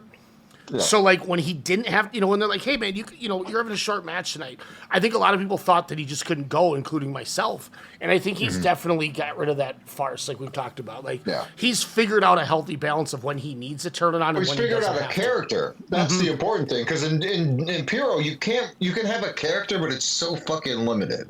It's like within a 10-minute window where now you have weeks. You're doing it weekly almost, to kind of showcase and build who your character is. You don't get that in Japan, really. I mean, I don't know how their media structure works, or, when they're not doing shows, or I know they have press conferences and whatnot, but you can't really showcase a character besides who you are in the ring. And your 2 to 4 minute, post-match speech, if you're lucky to close the show. And I think it really helps too for a lot of these. I mean, like you mentioned with Ricochet at first, it was a little rocky. They weren't sure. He was still figuring it out. Mercedes Moné at first, with the New Japan debut, shit like that. Oh yeah, it took her a minute to figure it out. It took Okada a minute to figure out. But the one thing that Tony Khan does and does right is he goes, all right, you have time. Figure out your character. I'm going to put you on TV. If it's rough, we'll figure it out. But I'm not going to just pull you and change your gimmick and write all your shit. I'm going to let you figure out your character. Everyone we've mentioned so far, since they made the jump to AEW, had those issues where it was a fucking rough 6 months for them. Tony Storm. Yeah, Tony Storm. It was just such a until, like you said, TK just gave him that time. It was like, hey, I'm paying you multiple millions of dollars a year while also paying for your travel and probably your housing and your hotel stay and whatnot and your food and other stuff. But hey, just tranquilo, man. Just imagine if Naito had knees. Yeah. The impact he would fucking make in AEW. Yeah.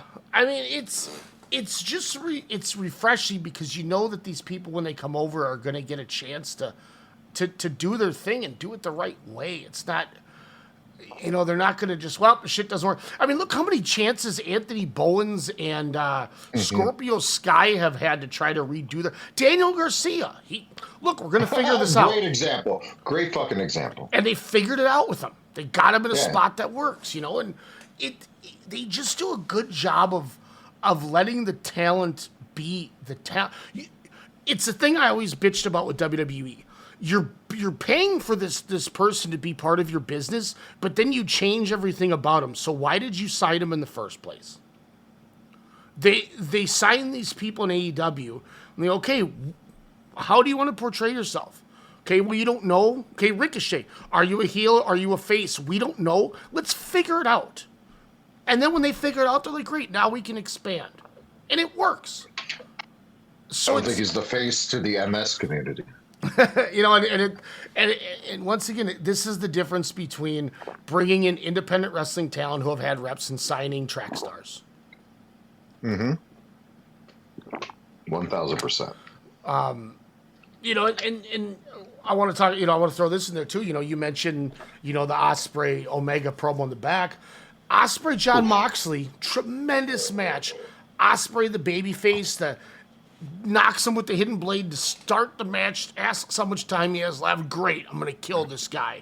And he's whooping his ass, and then he makes that one mistake, and Moxley, okay, now, motherfucker, now you pissed me off, and it's personal. Yep. Now I'm going to beat your ass. Don't make it personal. It's not personal for me. Don't make it personal. And that's what does him in, because he makes it personal for like 16 minutes. The whole fucking match until Moxley sees he's like, well, I'm going to break your neck again.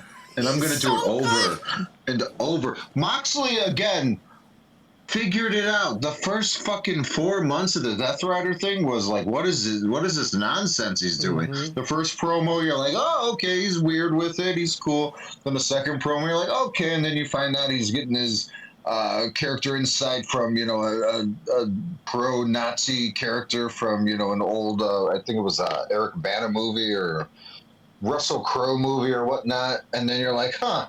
And then he's like adding more people, and then he makes Marina Shafir important, and then he makes Wheeler Yuta important. Cesaro was already fucking important, and then like you said, breathes new life into Daniel Garcia, where he's a step above a lackey Yuta, But it makes sense because he's that little fucking pit bull dog. Yeah, he's a badass over there. I love it. And then now you're like, okay, yeah, he's done with the dancing, but he's gonna fuck you up, and he's gonna be a cocky asshole. And then you got Pac, right? It's fucking Pac. And then Pac I forget because he's there, he's not there, he's wearing a shirt, he's not wearing a shirt, he's just fucking, he's Pac, he's great. And then the entrances now, I'm sure you've noticed, where they're all like, they would always come off in the back or in a truck, but now they're like in cool fucking back rooms or locker rooms, and it's all dimly lit in. There's like a red light. And everyone's like in their corner. It's like a fucking work of art or like a mid-2000s music video. And, who's ever having their match are just walking out. And then fucking Shafir is just punching Moxley and let's fucking go. And Moxley he didn't have that the first, part of this. And we were all like, what the fuck?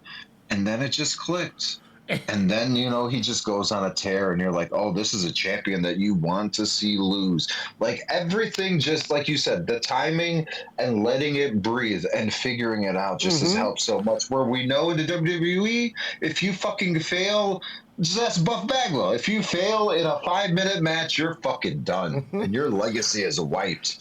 Or just anyone that we've seen, just fall off the cliff. You're like, wait, what happened to that guy? Or what happened to his or her push? And you don't get that with this company. Sometimes you do. But if you're a big swole, sometimes it's deserved. But and I think, too, they've figured out their mistakes over the years of what they did wrong.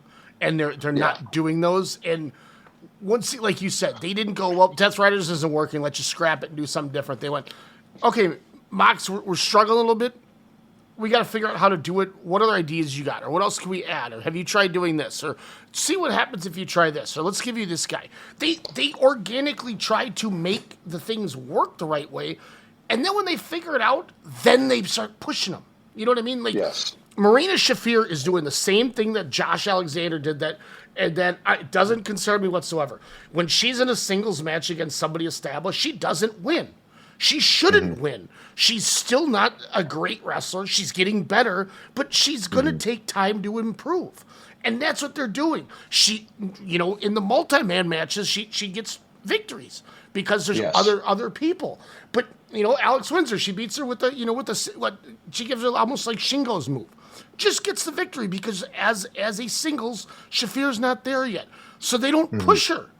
But I guarantee you when she starts, 6 months from now, if she really starts putting it together, I wouldn't be shocked if she gets a TNT title feud. They put her in the ring with Toni Storm and it worked. Like Storm guided her, but also they knew okay, your character's this. I'm a legit shooter.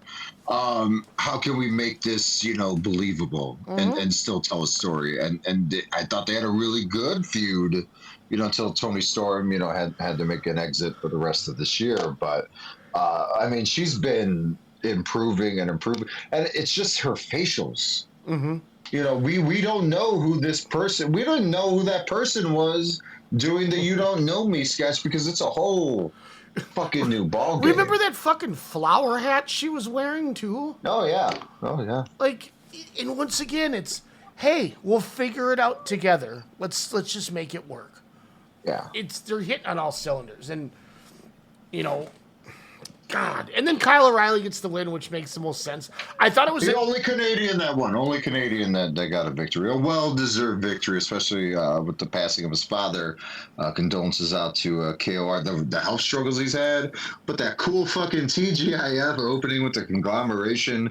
Kyle O'Reilly, the special guest, if you will, the returning, and Roderick Strong, Orange Cassidy.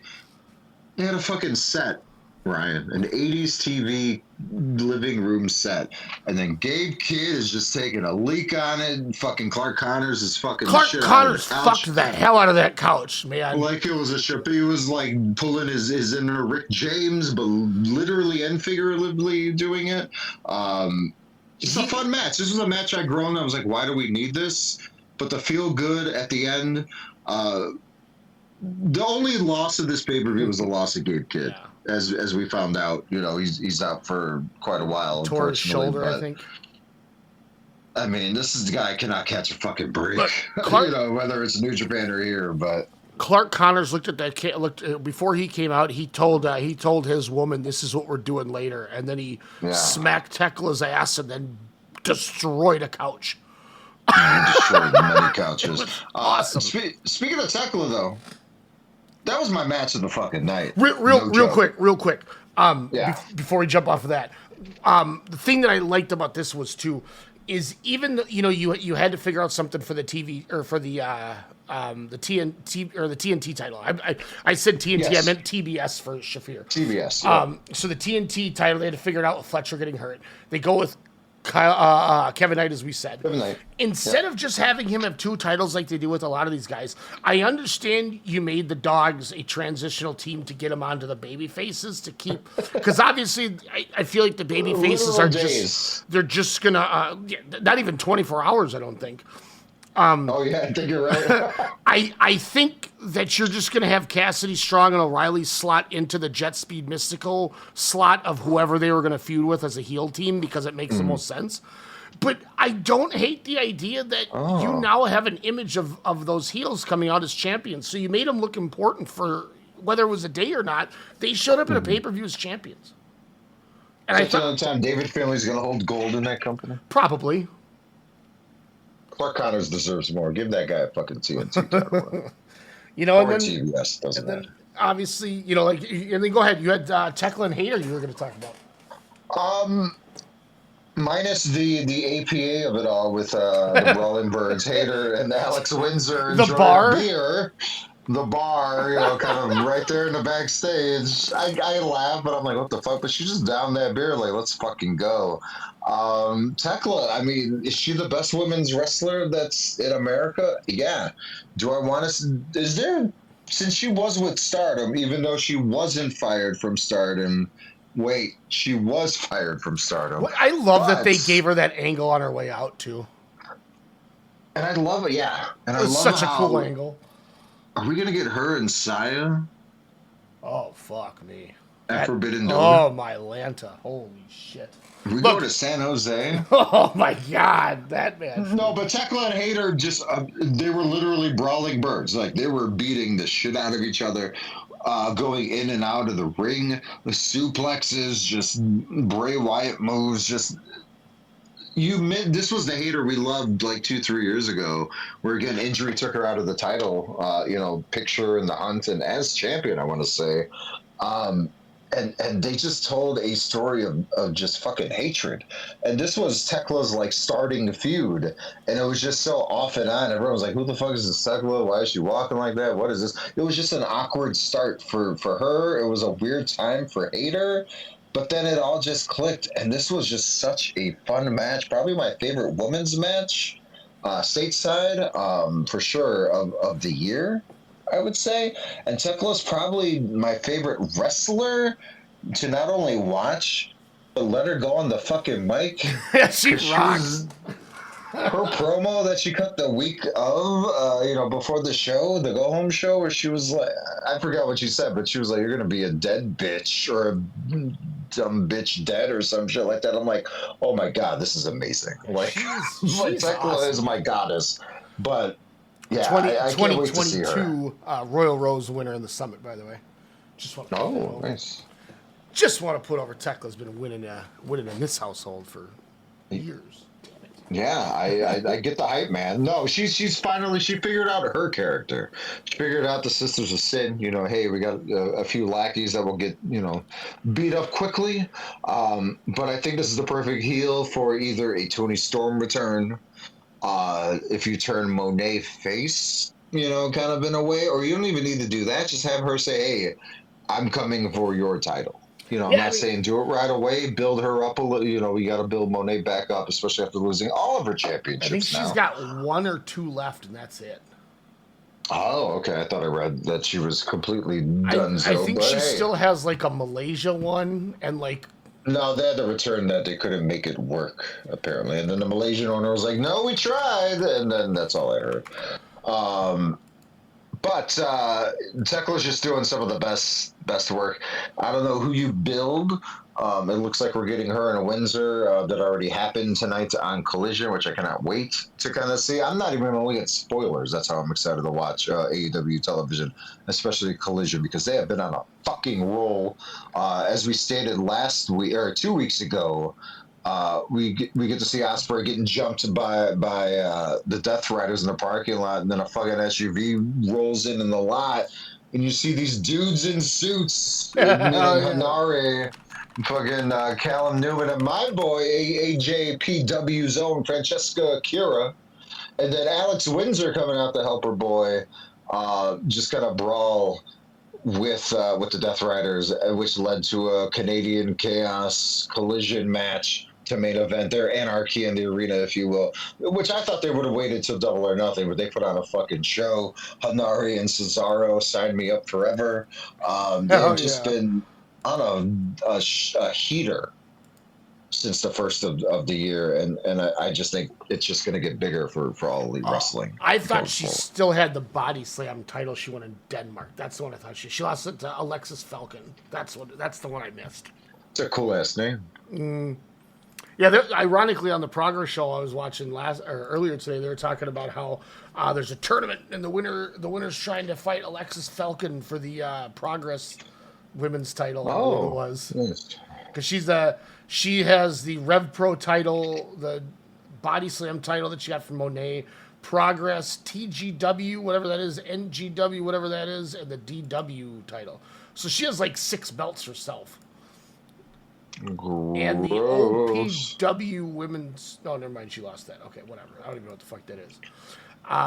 Yeah, I mean, you could have Monet come back and that would be fine. Like, and that was the one thing that I had praised the whole time. Is I was like, listen, man, I'm highly confident after she wins all these titles, when she loses her main AEW one, she's going to go back to all these places and just put people over. Because she gets it. Mm-hmm. Like, she fucking understands it. Oh, man, she totally does. Speaking of getting it, main event, Ryan, as many people in the house, as we're watching the match, are like, hey, why does he look like Ryan? I said, Ryan looks like many a wrestler, but Kenny Omega is definitely one of them. A lot of people bitched about this match. I know when we talked the other day, we kind of preferred their first bout that they had on Collision many years ago when that show first started out. But Omega looked good. He takes the L. We get to see an amazing one-winged angel, and I'll let you kind of take the floor on this main event of MJF. The Devil, versus the Pro Wrestling God, where apparently people are calling Kenny Omega that, Ryan, but I swear we heard them just try to gaslight the audience into thinking that Yeah, I never when heard we were that live shit. in St. Paul on the I don't know where 25th that of came March, from, but sure. back at Dynamite. But Ryan, what did you think of the main event? I thought it was awesome. I love the fact that they hit that one wing angel you bring up, and they take, you know, it's about as much time as Triple H took to pin Booker T at Mania 18. And he kicks out. Good and reference. Yeah. everybody's going to count that. Like, to me, I don't count that. To me, it's still Kota Ibushi's the only man that's ever kicked out of this move. But Yes. God damn it, 30 seconds into the promo on Wednesday, he goes, I'm also the only one to kick out of the one wing. Like, it was great. It's just giving the heel more ammunition. I'm sure it was Kenny's idea. I wouldn't be shocked. You know, Kenny's doing everything in his power. And you could see MJF kept trying to find ways to cheat, and there was never openings, and he's getting pummeled, he's getting pummeled, he's getting pummeled. There's a slight opening. He shoves the ref into him, gets the ref knocked down. He gets the ring, throws the body shot like Golovkin with the ring, hits him with a tombstone through a table that he set up in the first 2 minutes of the match that, you know, to try to get you to forget about it, that they do. And then he hits the heat seeker on him after it's all, and wins the match. And that's why he's such a fun champion with it, because they give you all this, and your babyface is going through so many things that they should win, and they just can't get the job done. Or he rolls out of the ring, and then that one opening, and he strikes, and that's all it takes. And you could tell everybody in the building's like, oh, God damn it, he's going to win again.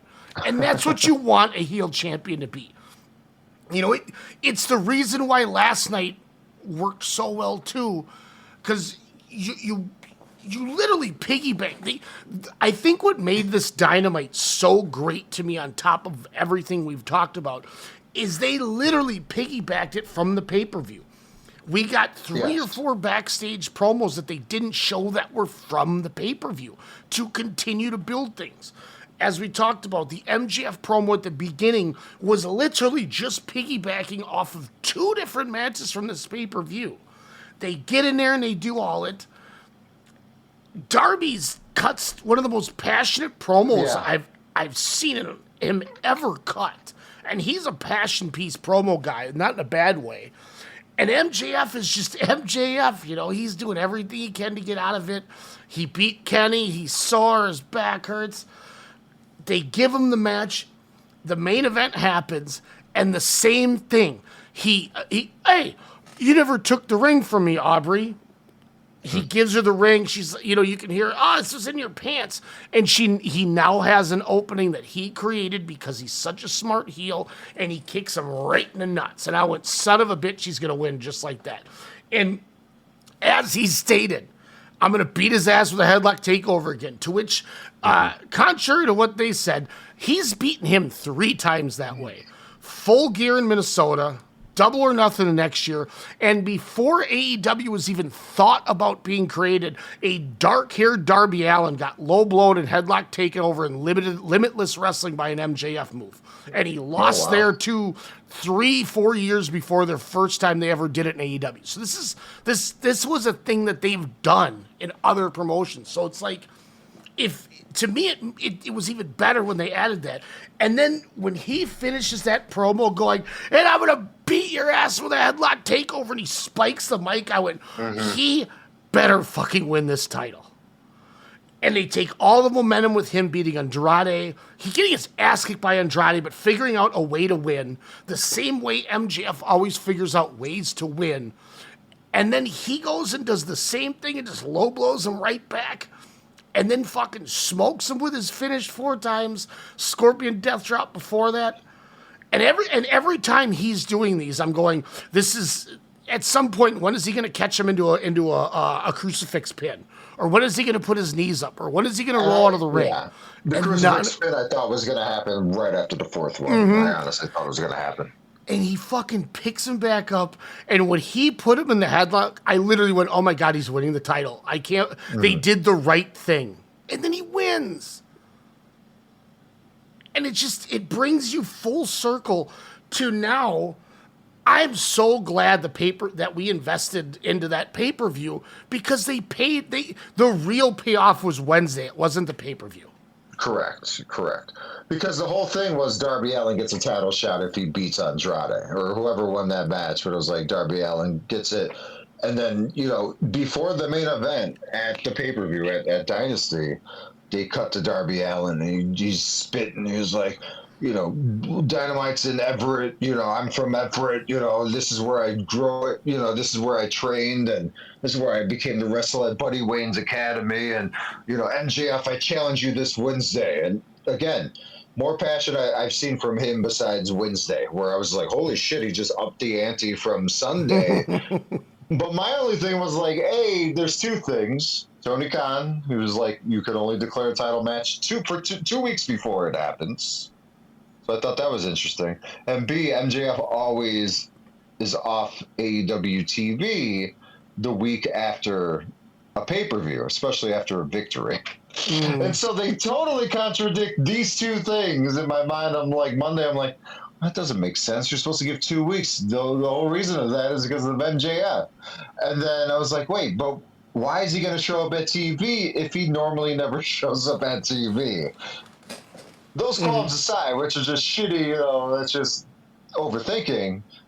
Again, they just hit everything right. And when Old Man Sting comes out and says, no, it's not, It's not showtime. It's your time. It's not showtime.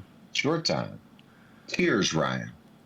I was like, I totally don't understand, and I'm so ignorant to the historical significance in professional wrestling of Steve Borden, of Sting, of Crow Sting, of Surfer Sting, of TNA Sting. We're not going to count WWE Sting. But the importance that I respect him more is this last run that he's had in AEW. And for them to get him to put the face paint back on was fucking incredible. And they do the Mick Foley. And Sunday, I'm like, they're going to Mick Foley the shit out of this. Like, I'm the smartest man in the room. Then everybody's like, oh, they're going to Mick Foley it. And I was like, well, they're going to do it because it's a Mania. They want to, shoot some noise. Like, why not? Shoot your load first. Peter North all over the place. So, but I have a question. You just did it right. Yeah. And I twofold, because I'm still trying to decide, like, obviously, I guess it's more just one question. I'm starting to think that this was a very elaborate plan from a long time ago. Because you obviously knew the locations, the home locations. We knew the locations, so you had that going. Yeah. MJF is doing a movie. So he obviously had to tell him, I can't start filming until X date. But he filmed that movie last year. That's why I'm confused. Unless it's reshoots. But you can do a reshoot overall. No, but he already filmed that movie. I thought it was a new project. That's already been debunked. No, that I read while we're doing the show. That's already been debunked. Okay, so never mind. That takes away my whole question. Yeah, Sean Ross Sapp, I believe, was like, I texted someone there, and they're like, he's on the schedule. Gotcha. Okay, because to me, and the other reason I thought it was always planned too is or why I was thinking maybe it was an impulse thing, is with how bad this Pat McAfee and WWE shitting on their product like they did. This is the second time this company's been so bad they've decided to just shit on themselves, because they did this with Baron Corbin once. Hey, we can't get Travis Scott, so we'll get a white guy and we'll dress him up like Travis Scott. Well, it's because like a fucking Spooky situation. Ari Emanuel thinks this guy's the next Sylvester Stallone. That's why he's fucking on this. And this is the interesting thing with that. Well, and we can get to that because we can talk. We can do a quick WrestleMania talk to wrap up. Oh no, this segues perfectly in the WrestleMania. The thing with that, you can't deny his drawing power. This guy's not literally making $500 million in media rights a fucking year. This guy's making hundreds of millions of dollars, right? Just for doing a shitty sports talk show that he just jumps around and manic depresses all over his fucking stage. While he has fucking idiot lackey friends who just go, yes, boss, AJ Hawk being a silent dumbass who's, I'm pretty sure, trafficked some sort of things back in the day, if I'm not mistaken. But, allegedly. But it's just, Yeah, I don't get what they see, but again, it's just a white Travis Scott down to the sunglasses. So that also makes me think that, okay, they're like, let's steal the headlines, and that's why they did it. I think, if it wasn't planned, I think it shows how smart they are, that they pay attention to things like that, because it's like I said, the rest, Wrestle Talk, the guys over in England, their header did air AEW won WrestleMania was literally the header. You know what I mean? Yeah. So I think it was a solid way to do it, and it hasn't been proven. I don't believe. I've seen maybe one or two different outsources. I can't even remember who the fuck they were, so it might not have even been important. But I truly believe this is the first move of TKO calling their shot and telling WWE we're doing what we want on your program because we own you. And this to me was Ari Emanuel going, Triple H, this shit sucks. You're gonna put my guy on your TV now. And that's why they did the thing. And that to me goes, okay, if they're inserting their nose in the business, what is this company gonna be 2 years from now? Well, they've already been like that since kind of the takeover, or at least the last 6 months, or let's be real, the last year when they fucking inserted Dwayne Johnson in the board of directors. My thing with that though is I think they're utilizing, hey, we could be the heavies. We're a successful billionaire company. We don't give a shit. I think they inserted them, but I think it was a collaborative effort. We're like, hey, we'll just pin it on you. We'll get those idiots to believe, like, yeah, we already sold 32,000. Let's sell another 10 per night and lower tickets. Fuck the other people that spent silly ass mortgage prices on their shitty show. You're doing 25% off spectacle, with McAfee announcing this on your television. Yeah. So it's chaotic, but I think it's not as chaotic as the last couple of years. It's just stupidity. I truly believe Cody Rhodes had no idea that what was even going to be said in that promo. I don't think anyone did. I don't believe Randy Orton did. Promo Central the last 3 weeks in WWE. It's been fucking Hangman going for himself, but with like Punk, with McAfee, with Cody, with McIntyre, with everyone going at it, Roman Reigns, talking shit about the product, where I don't get where they go back to it. It smells of WCW Vince Russo shit to me. Where I'm like, why are you going to bury yourselves? They're not going to go out of business. They have way too much money invested in coming in, especially from the Saudis.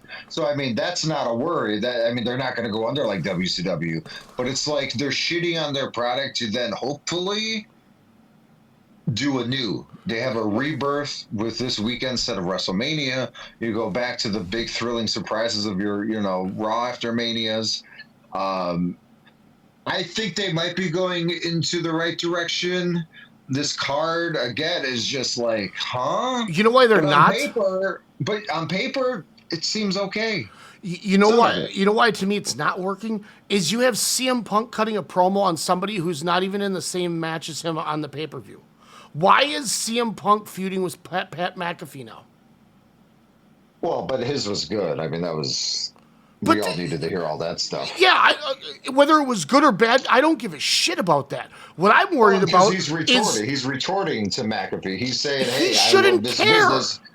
Why? Because they're not on the same show. They're on two different brands. It's the same company. It's the same fucking company. But why shouldn't it care? Because this company You're getting your checks from the same thing. This company can't take 2 steps forward without tripping over its own feet. Why are you trying to get this advanced? Because there's so many fucking hands in the fucking storytelling. That's why. Who cares? We've seen that on Unreal. But that's the point. So why are you trying to do more? When you can't even walk normally, don't try to get into this extra convoluted shit where you're combining storylines. Because in return, then you have the Orton McAfee thing. Because you have the oohs and the ahs from the internet people, from your streamers, your clips from your bullshit Twitch people, or your TikTokers, and they just want the reaction shots. That's all they've ever wanted. And that sucks. So that's what they're going to get from it. It does suck, but that's just the way it is. You have to adapt. Otherwise, you're going to fucking die. If I didn't know any better, I would think Punk is wrestling McAfee at Mania after that promo. Well, he had one, yeah, but that was weeks ago. Then he went back to Roman, so it was fine. He needed to retort. It was a fucking 2-line thing. I thought it was effective. It was Get like over 5 it. minutes. It's fine. It's fine. I don't know. It's not, I don't know. We whatever. need the word. I think Vakor and Liv Morgan is way more fucking in trouble than that shit. Like, what are we doing with this storytelling of Vakor essentially being the heel and Liv Morgan being, the face of this whole fucking quote-unquote feud, which has just made your champion look like shit ever since she's gotten this championship. Mm-hmm. Let's not forget Paris. But then you have Liv Morgan just almost getting concussed days before Mania. And you're like, what the fuck are we doing? You have Rhea Ripley who's battling an eating disorder. Oh, yeah, go out on our biggest stage. Go wrestle when they should have been like, oh, we're going to send you to treatment. I think that's a way bigger fuck up than CM Punk talking about Pat McAfee for fucking 5 minutes. Sorry. I mean, and I get it. Like, it is what it is. It's my perspective. But you're doing a bad job at, like, I don't care about this main event. Bill's been a bad job. We've been shitting on this for years now, for fucking 15 years. And you know why? Because it all starts with one guy, and that's Roman Reigns. He was right about everything he said about Punk. You went on a podcast, you made everything fucking hard for me for the last 15 years. And or 10 years or whatever. And it's true, but it's just because he just wasn't the guy. He just couldn't be the guy. And we were all stuck in our fucking houses when he became big because he could walk around and talk, and it was the only fucking thing that we could watch live that was in production at that time. So it kind of took off. And then it got really fucking stagnant for months. And then, plucky French Canadian hypened and livened it up a little and made them more characters than he ever was. Roman Reigns is garbage. He's not very good. The whole gimmick, he's raising his finger up. You got, again, reactionary fucking audience. That's all they are. They're fucking trained monkeys. They can't see what we see majority of the time. And we're vice versa. Let's not be real. Some of this shit is very enjoyable. I'm not going to lie. It is kind of fun. I'm intrigued to see what they're going to do with a Trick Williams. I'm intrigued to see what Jade Cargill has learned during this buildup. If she's going to do something within this match, it goes, okay, maybe there is promise here. I'm intrigued to see what a Javon Evans does with a fucking Rey Mysterio or a Rusev or a Dragon Lee. And the only fucking build to this match is you're going to get for free. And if they really fuck up, the biggest telling is this Obafemi Brock Lesnar match, because if Lesnar goes over, that's when you gotta fucking go, oh my God, we're in trouble. Every other thing doesn't fucking matter. Let's be real. That's the match that's only had a build that's made sense. That's the match where you put a fucking rocket on this Obafemi guy. If they shit the bed like a Vince McMahon would do in the creative, then we're all fucked. Then it's just like, well, what's the fucking point? Cody Rhodes, Randy Orton. Randy Orton doesn't need a fucking main event any wrestling show in the last fucking 15 years. This guy's been trash. He was good from 04 to 08, and that was about fucking it. One of the best drop kicks in the world. Him and Rhodes, kiss my ass. I don't give two shits. But Seth Rollins, Gunther. Again, like I said earlier, put fucking Ilya Dragunov in Rollins' spot. That's a match where you can just throw on and be like, we're going to get a 20-minute classic. With this, we're going to say this was good just due to the fact that it's just going to be a really good wrestling match. And if that's all, woe is us. But it's WrestleMania. We're going to have fun. We're going to nitpick. We're going to shit on it. And then we're going to go, But the important thing is what they do with this future. And I really hope this is going to be a reset going forward for them. So I think Trick is going to win the title. I do think that. But I'm not 100% confident that Brock's losing. Yeah, and I think that's the biggest hiccup they can do, is that they have Brock win. You can tell that Brock is trying to get him over, especially with the, hey, put your foot on my chest thing.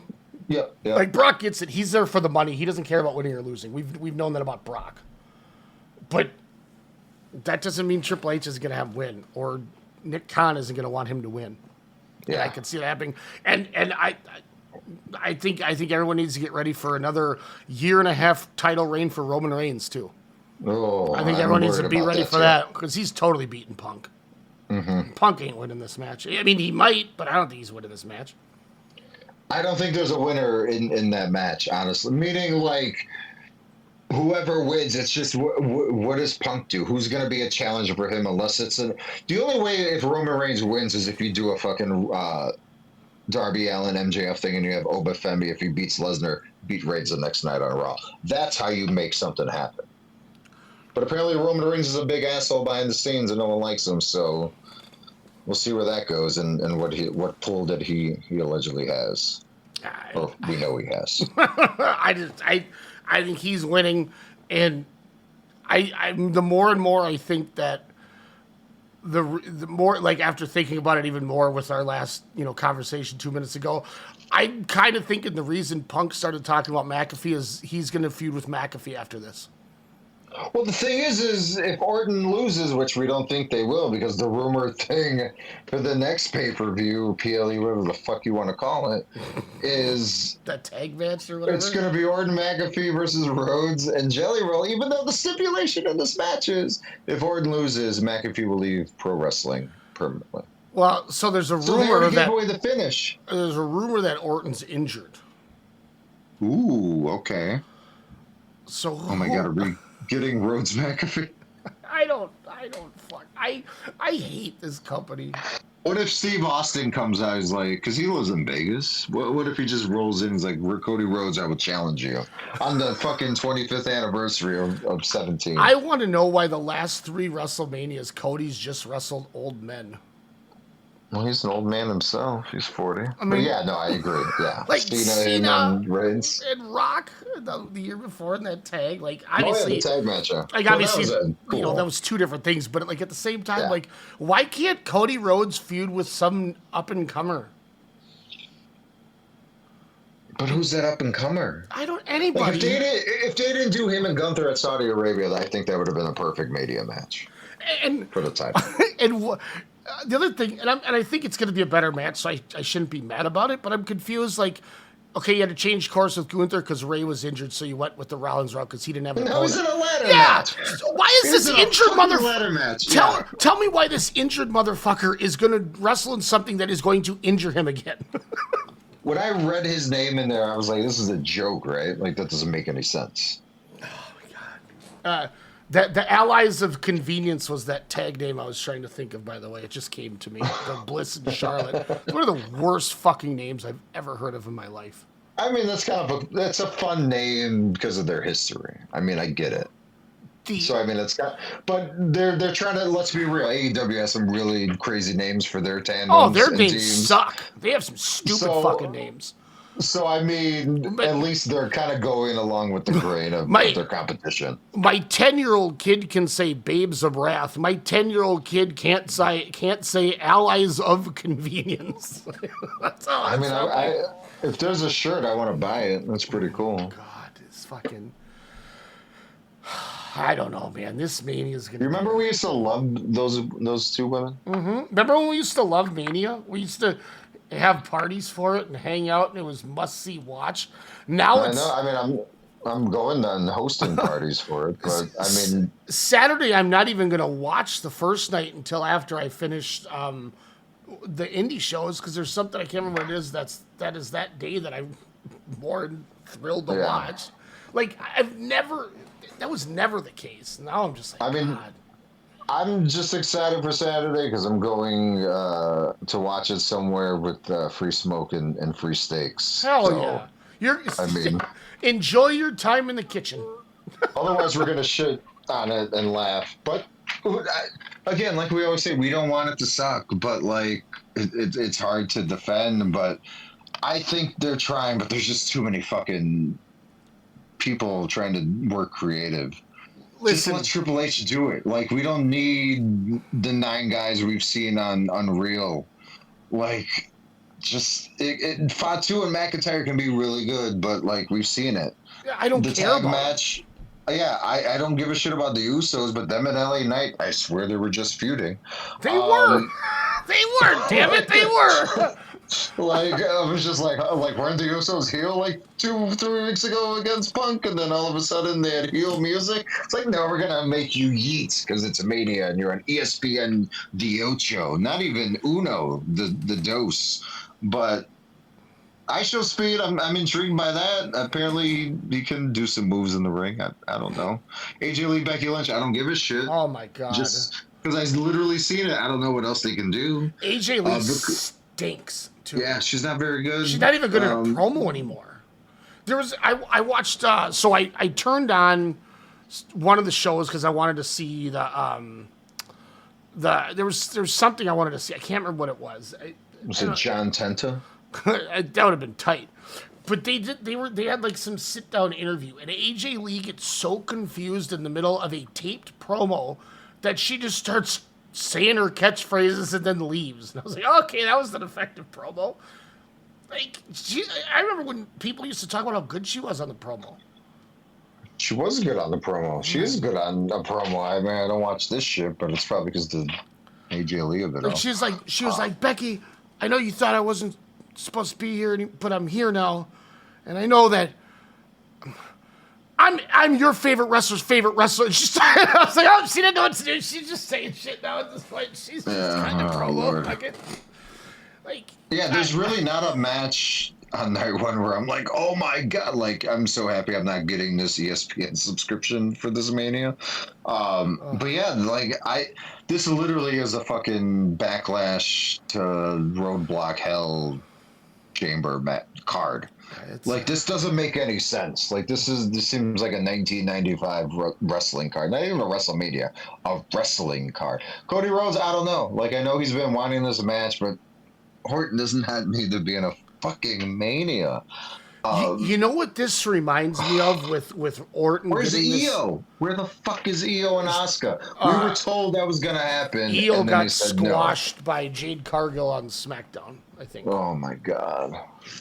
You know what this Cody Randy feels like now that I'm thinking about it with us kind of Trips talking and about Randy at 25, one of the worst matches ever. This reminds me of like 3 years ago when MJF was a babyface and he booked his own shit, so he just worked his friends. And it didn't work. That's what this feels like. I just want to work my guy Randy. All right, Cody. It feels like 25. Oh, God. Throw him through a damn house then. Fuck yeah, that would have been dope. He's like, hard times, daddy.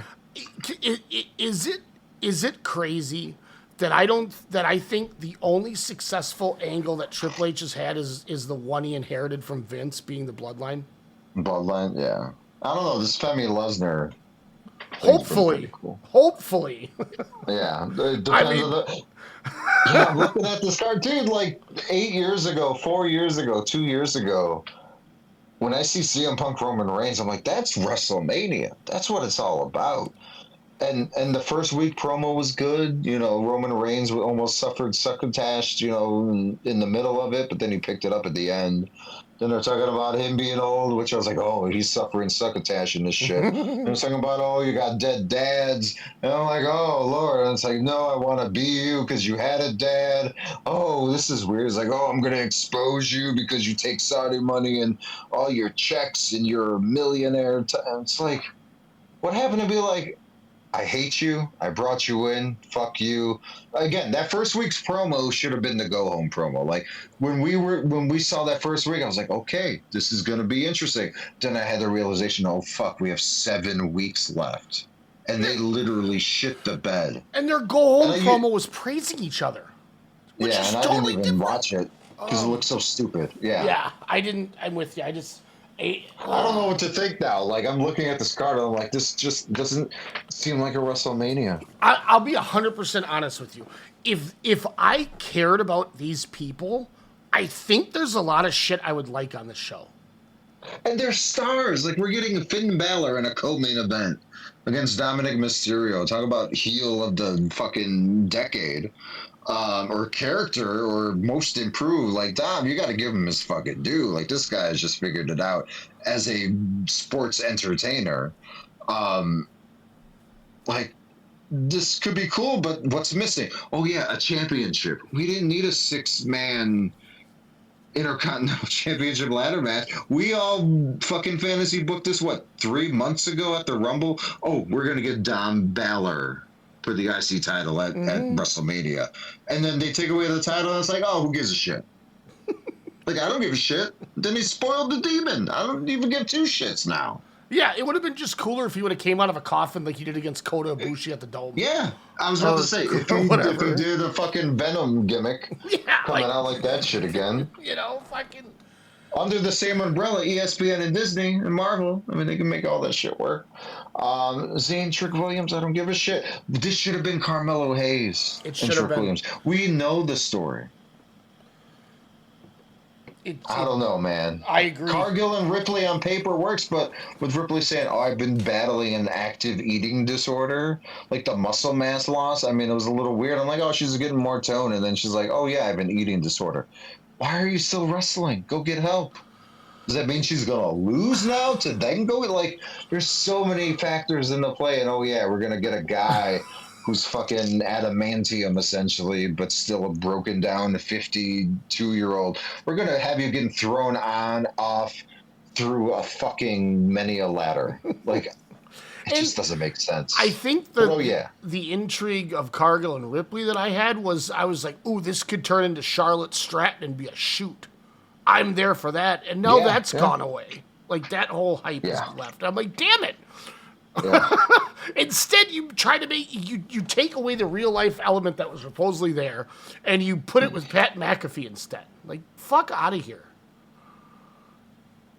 I guess I'm looking forward to good food, good smoke, and a free WrestleMania weekend for me. So, I guess that's the only reason why. Because I'm looking forward to it. Otherwise, Punk and Reigns, man, like, I love Punk, but. You know what the problem? You know what the problem is with it is at the end of the day, if this would have been 10 years ago or 5 years ago, it would have been a lot better. And we just we've seen the deterioration, and we know that Roman in a big match can't carry it that well all the time. No, and Punk. And Punk is going to have to be the one to do it probably. Yeah. And you know, it's just not him anymore. I think if we would have had the Punk we had in AEW, which still drives me nuts because, man, he was having some great fucking matches there, and I wish it would have worked. I think that Punk might have been able to get some more out of Roman than he's going to get. And maybe he has his Jericho moment on the show. And he goes, look, I got one more in the chamber. I'm going to get this guy over as the champ. And I will gladly eat my words. I don't mind. Like, I'm not wanting it. Spears.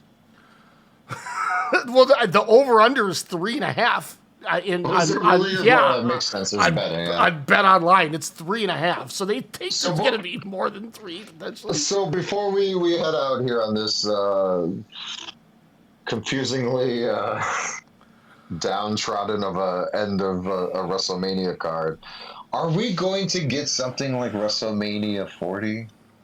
Since John Cena's hosting, you got the fucking bloodline there, including a heelish Sami Zayn. Are we gonna get like a fucking? And we got The Rock. He's in Vegas for Cinecon. Oh my God! Could you imagine if Triple H goes, "Fuck it, let's just bring the bloodline back"? They do bloodline, but then you have Cena come out for Punk. Who else do you have come out? Do you have Cole Cabana? Like, who do we got here? Boom, boom. Could you imagine? Jeff Hardy comes out? Jeff Hardy comes out. Could you imagine? Still? It's just like Matt Hardy when Hardy's... Yeah, exactly.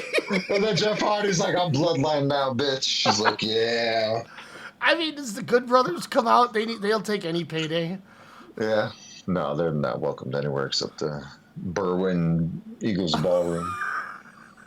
Does Mads Kruger come out with a stab wound? Oh, fuck. Fucking Beer City Bruiser. He comes out. I'm for Chicago. I was really stabbed, even though they said I wasn't.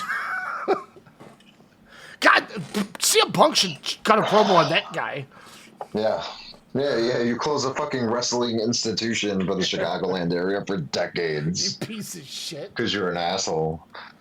Look, all I know is after Mania, Game Changer Wrestling, the Immortal Clusterfuck, the main event, Otis Kogar defending the Ultraviolent Championship against Matt Tremont, which is my feud of the year, in a hardcore Kingdom steel cage match. I don't know what the fuck that is. It's a Kingdom, okay. But I bet you there's going to be some shit going on. And I'll tell you, with the build to this match, where one of the matches had a finish where, as Tremont was pinning Dr. Redacted and Kogar's trying to come in to make the save, the two of them were just staring at each other, directly in each other's eyes as the ref counts to 3. It was an amazing visual. Then they have the title rematch where Tremont's trying to get the belt back. The match never even happens. It's the main event. And they leave the fans with the last image of the show of all three Vandal 48 jumping Tremont. They duct tape him to the ring rope, and they grab probably 60 light tubes and just continuously, one after another, break them all over his head. It was one of the craziest visuals of smoke, glass, and blood I have ever seen. And nobody cheered, nobody booed. Everyone just stood there silent, like, holy shit, they just killed him. So this match has got my blood pumping. So that's what I'm going to be waiting for fucking with Mania here. Is give me that shit. I don't care about the clusterfuck. I care about that shit. Oh, actually, that does sound pretty intriguing. Triller Plus, everybody. The last time anything will ever be on Triller. I hope Triller can just stay alive till Sunday's over. Just get me The Zone. Otherwise, AEW good, WWE bad. Puro's on the up and up, though. So, and Stardom's still breaking records. I still have that subscription. I think I've watched like 3 matches since January. And Stardom, they've all been pay-per-views. They've all been pay-per-views, all the good matches. And even them having kind of a down year from last year is still better than a lot of shit that you see that like people are putting on. Like, the company's so good. Yeah. But the women in AEW are definitely doing big things. They are finally assimilating and just figuring it out. And shout out to Willow Nightingale. She's playing that injured shoulder for the last couple of weeks very well. But WrestleMania, man, it's wild. Yeah, it's crazy how for 6 years it's just been. It's frustrating. We'll see. No, 39 was good. 38 was cool with the Rhodes re-entry, I suppose, and Austin coming back. I mean, they've had some big stuff, but yeah, this one, I just can't imagine going to another WWE show in my life. That's the crazy thing about it, where I'm happy to have gone to many, many AEW and New Japan shows, as we'll be going again to the G1 this July. Look, the only way I'll go back is if they sign Fantastic Jessica and Big Ed the Geek, who are 2 people that are Speaking of geeks, organize International Wrestling Association, the Outliers Showcase. Speaking of geeks, so before we say goodnight here, Ryan, one thing, after going to AEW with you, I was, at my sister's house, and her husband, big wrestling mark, but not as much as us. But he likes obscure shit. Okay. And he's like, dude, you know what I've been watching lately? I'm like, what? He's like, it's Juggalo Championship Wrestling. He's like, it's dog shit, but it's not a bad watch. And he put one, like the current episode of that week on, or the week before on. And I'm not gonna lie, Ryan. He fast forward, I would say half the show. He's like, we don't need to watch this. But he showed me the important shit. And it was actually not a bad watch. I wasn't bored. I wasn't on my phone. Their champion apparently was Suicide in TNA back in the day. A guy who kind of looks like Atticus Kogar. That's why I was really confused. But there's a guy named Cocaine. He's the champ now. Yeah, he's the champ. He used to wear a cocaine outfit in all white, but I think he got sued. So that's why he switched his gimmick. But dude, I'm not gonna lie, for the 30, 40 minutes we watched it, I wasn't bored, and I was like, oh my god, what is happening? So I thought I would, and I'm like, do I watch another JCW show? Even though, again, it's better than some indies I've seen, I guess. Probably a little bit better than some MLW, but I'm not saying we're gonna cover some JCW here, but look, not a bad 40 minutes of TV watching, I will say. Tomorrow night, it's starting at 7, and then 7 o'clock. I think it starts at 7, and then at midnight is Spring Break, and then Stranglemania, And Stranglemania. I am going to be so stoned for this. I'm going to enjoy it, I think. If you looked at the card for this show... No. Isn't there like a lot of like... I'm gonna leave you with this card here before we sign off. And I'm going to read it from the bottom up. So I'm going to save the main event for the end. So we have the Jasmine St. Clair Monster Corporation of Mr. Happy, Congo Kong, and Beast Man versus George South, Ricky Morton, and Robert Gibson. What? And something called Kamikaze Chaos. No idea. It's Mickey Knuckles versus Kerry Morton. Okay. The Brothers of Funstruction, Yabo and Ruffo the Clown against something called the Outbreak, Jack Sin, S-Y-N, and Abel. Then we get a JCW American Championship match where the champion's fucking Facade against Mecha Wolf, Ninja Mac, Disco Ray, Mosh Pit Mike, and Charlie Haas. No idea why Charlie Haas. Wow. JCW Women's Championship with Katie Forbes as your special guest referee. We get Alice Crowley and Danny Moe versus J-Rod, the American Gladiator chick, and a mystery partner. But it's a title match, but it's a tag match. So I don't know how that's going to work. Makes it even better. Is that going to be Bugs? Is it going to be Bugs? Too Tough Tony, Willie Mack, and Rob Van Dam taking on Carl Anderson, Doc Gallows, and Kenta. What? Okay, I will watch that match. Your semi-main event, JCW World Championship with EC3 as the special guest referee. Cocaine defends against Matt Riddle, Nick Nemeth, and Caleb Connolly. That's the former champ, Caleb Connolly, yeah. And then finally, the main event, the Vampiro retirement match. Vampiro, PCO, and Big Vito. And last night, PCO no-showed against one called Manders at the one match they were supposed to have. So I have no idea if PCO's even going to be here. Got held up by customs or... Was that what happened? Or something. No, I don't know. I'm just assuming something. Fucking Destro couldn't get them in or didn't have enough T-shirts to throw. I mean, there are 3 matches that I would watch on that show. No, but honestly, yeah, get stoned and enjoy because it's going to be like 4 hours of nonsense. But it's going to be worth it. Didn't Katie Forbes just have like twins with RVD? I think so. Damn, that's wild. Do you think Matt Riddle's the Godfather?